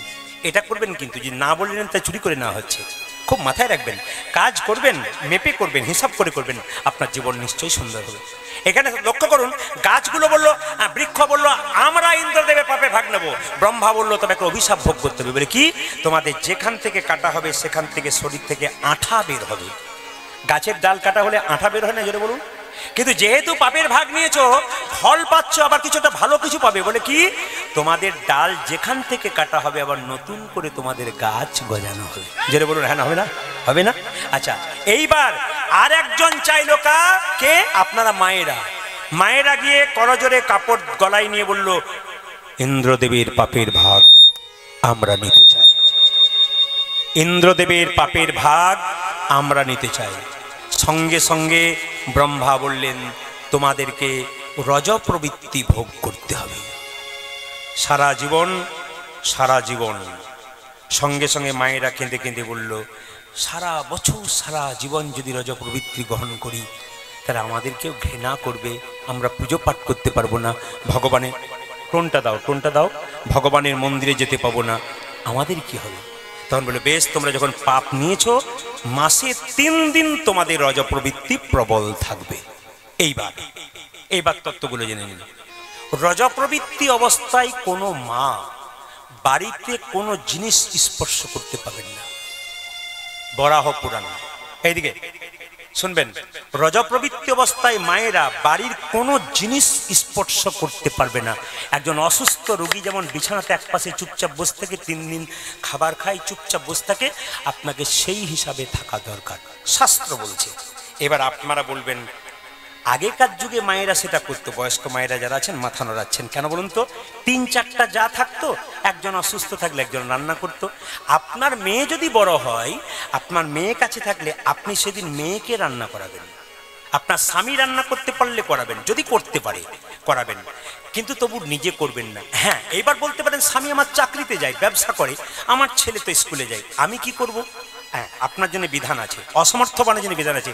যদি আপনি ওই অবস্থায় থাকেন, রান্না ওদের করে দিতে হবে, খাওয়াবে কি, তাহলে আপনাকে কি করতে হবে, যখনই রান্না বাড়িতে ঢুকবেন, রান্নাঘর ওটা অন্নপূর্ণার মন্দির। রান্নাঘর মানে হচ্ছে অন্নপূর্ণার মন্দির, তাকাবেন। অন্নপূর্ণার মন্দিরে যখন রান্নাঘরে ওই অবস্থায় ঢুকবেন, গলায় কাপড় নিয়ে মা অন্নপূর্ণাকে প্রণাম করে বলবেন, মা তুমিও নারী আমিও নারী, অসহজ অবস্থায় একটু রান্না করব, আমাকে অপরাধ ক্ষমা করে দিও। ব্যাস এইটুকু বলে আপনি রান্না বান্না করতে অবশ্যই পারেন, কোনো অসুবিধা হবে না আপনার। কিন্তু আপনাকে মাথায় রাখতে হবে, এটা আপনি রান্না বান্না করতে পারবেন, কিন্তু আপনাকে মাথায় রাখতে হবে যে বিছানায় প্রতিদিন শয়ন করেন আপনি সেই বিছানায় প্রতিদিন শয়ন করতে পারবেন না। ওই অবস্থাতে 3 দিন আপনাকে আলাদা থাকতে হবে। আপনার ছেলে যদি 8 বছরে হয়, মায়ের কাছে প্রত্যেকদিন শুয়ে থাকে, সেদিন ছেলে বাদ। আপনার মেয়ে যদি 18 বছর হয়, মায়ের কাছে শুয়ে থাকে, সেদিন মেয়েটা পর্যন্ত আপনার কাছে বাদ। বরাহ পুরাণ বাদ দিলাম, শেষ করে দিলাম। মহাভারতের শান্তি পর্ব, আসুন একটা রেফারেন্স দিয়ে যাচ্ছি আমি শাস্ত্রের, আপনার মিলিয়ে দেখবেন। বই পড়তে হয়, বই পড়ে জানা যায়, আপনার শাস্ত্র পড়বেন, শাস্ত্র জানবেন। মহাভারতের শান্তি পর্ব বললো, ভালো করে শুনবেন, এই যে শুনতে দাও, শোনো। শেষে বললো কি বুঝলাম, বলে খিচুড়ি খেতে গিয়েছিলাম, কিছুই বুঝতে পারলাম না, ওই খিচুড়ি খাওয়াই হলো, আর কিছু হলো না, কিছুই শুনতে পেরে না। বুঝে নিতে হবে, আমি যে কথাগুলো বললাম একবার ইয়াদ করতে হবে, ওই সময় তখন বুঝবে আমাকে কথাগুলো কি বলেছিল। তো মায়ের কাছ থেকে শুনতে হবে, কীর্তন শুনতে, মা কি বলেছিল গো, একটু বলে দাও তো, এটা যেন বলতে না হয়। শুনবেন ভালো করে, মহাভারতের শান্তি পর্ব বলল, রজ প্রবৃত্তি অবস্থায় কোনো নারী যদি কোনো পুরুষের সঙ্গ করে, বা কোনো পুরুষ যদি কোনো নারীর সঙ্গ করে, দুজনকেই নরকে যেতে হবে। এইদিকে তাকাবেন, ভালো করে শুনে নিন, খুব দামি কথা। বরাহ পুরাণ নয়, মহাভারতের শান্তি পর্ব পড়বেন, পরিষ্কার করে বলছে, রজ প্রবৃত্তি অবস্থায় কোনো পুরুষ যদি নারীর সঙ্গ করে, কোনো নারী যদি পুরুষ সঙ্গ করে, তবে দুজনকেই নরকের পথটা পরিষ্কার করে নরকে যেতে হয়। 3 সুশ্রাত সংহিতা, বইটার নাম বলে দিলাম, সুশ্রাত সংহিতা। সুশ্রাত ঋষি বলছেন, রজ প্রবৃত্তি অবস্থায় কোনো পুরুষ নারীর সঙ্গ করলে পুরুষের 3টে জিনিস নষ্ট হয়। বলবো না বাদ দিয়ে দেবো, অনেক বেলা হয়ে গেল, কিন্তু বলে দিই, পুরুষের 3টে জিনিস নষ্ট হয়। কি? এক হচ্ছে চোখের জ্যোতি, 2 কি শরীরের বল, 3 কি বুদ্ধিভ্রষ্ট। 3টে জিনিসের পুরুষের চলে যায়। কি বললো আমি বলি নাই, শাস্ত্র বলছে, সুশ্রাত সংহিতা, সুশ্রাত ঋষি। এবার বিষ্ণু সংহিতা কি বললো তাকাবেন, বিষ্ণু সংহিতা এবং বরাহ পুরাণ বলল, রজ প্রবৃত্তি অবস্থায় মায়েরা 3 দিন মন্দিরে যেতে পারবেন না, তুলসী গাছে জল দিতে পারবেন না, বিগ্রহ স্পর্শ করতে পারবেন না, মন্দিরের পাদানি ছুঁয়ে প্রণাম করতে পারবেন না। করবেন কি? দূর থেকে প্রণাম করবেন, কীর্তন শুনবেন, অবশ্যই শুনবেন, মনে মনে মানসিক জপ করবেন, গুরুমন্ত্র জপ করবেন, একাদশী পালন করতে পারেন ওই অবস্থায়, কিন্তু আপনি মানসিক জপ করতে পারেন, দৈহিক কোনো কাজ করতে পারবেন না। চতুর্থ দিন, 3 দিন পর চতুর্থ দিন মায়েদের স্নানটা কেন? 2টো কারণে, 1 প্রতিস্পর্শ আর 2 রান্না বান্না। পঞ্চম দিনের প্রণামটা কি জন্য? পঞ্চম দিনের স্নানটা কেন? পঞ্চম দিনের স্নানটা এই জন্যে আবার পূর্বের মতো আপনারা ভগবান শ্রীকৃষ্ণের ভজন করবেন। এখন যদি আপনাদের শাস্ত্রের রেফারেন্স পট দিতে চাই, আপনারাও শুনবেন, সময়ও চলে যাবে। ভগবান শ্রীকৃষ্ণকে এক জায়গায় আনতে হবে আমাদের, সবাই মিলে লক্ষ্য করুন। ভগবান শ্রীকৃষ্ণ কালিয়ানাকে দমন করবে, সবাই মাথায় কাপড়টা নিন। ভগবান শ্রীকৃষ্ণ কি বললেন মায়েরা? হেরি যদু নন্দন দুষ্ট সর্প বিনাশন, হেরি যদু নন্দন দুষ্ট সর্ব বিনাশন, হেরি যদু নন্দন দুষ্ট সর্প বিনাশন, আজি হেরি যদু নন্দন দুষ্ট সর্প বিনাশন, চড়িলেন কদম্বের ডালে, আজি চড়িলেন কদম্বের ডালে, চড়িলেন কদম্বের ডালে, দেখো চড়িলেন কদম্বের ডালে, কদম্বের উপরে চড়ি ঘনমালে সাটি মারি কদম্বের উপরে চড়ি ঘন মারু সাথে মারি কদম্বের উপরে চড়ি ঘনমালে সাটি মারি কদম্বে উপরে চড়ি ঘন মানে সাথে মারি ঝাঁপি দিলেন ঝাঁপি দিলেন ঝাঁপি দিলেন কালী দহ জলে তারা ঝাঁপে দিলেন কালে দহ জলে ঝাঁপি দিলেন কালী দহ জলে দাদি ঝাঁপি দিলেন কালে দহ জলে কারো দর্প রাখে না সে যে কারো দর্ব রাখে না রে কারো দর্প রাখে না দেখো কারো দর্পণ কিনারে দর্পহারি প্রাণ গোবিন্দ কারো দর্প রাখে না হরি দর্ব হরি প্রাণ গোবিন্দ কারো দর্ব রাখে না রে ঝাঁপি দিলেন ঝাঁপি দিলেন ঝাঁপি দিলেন কালী দহ জলে আজ ঝাঁপে দিলেন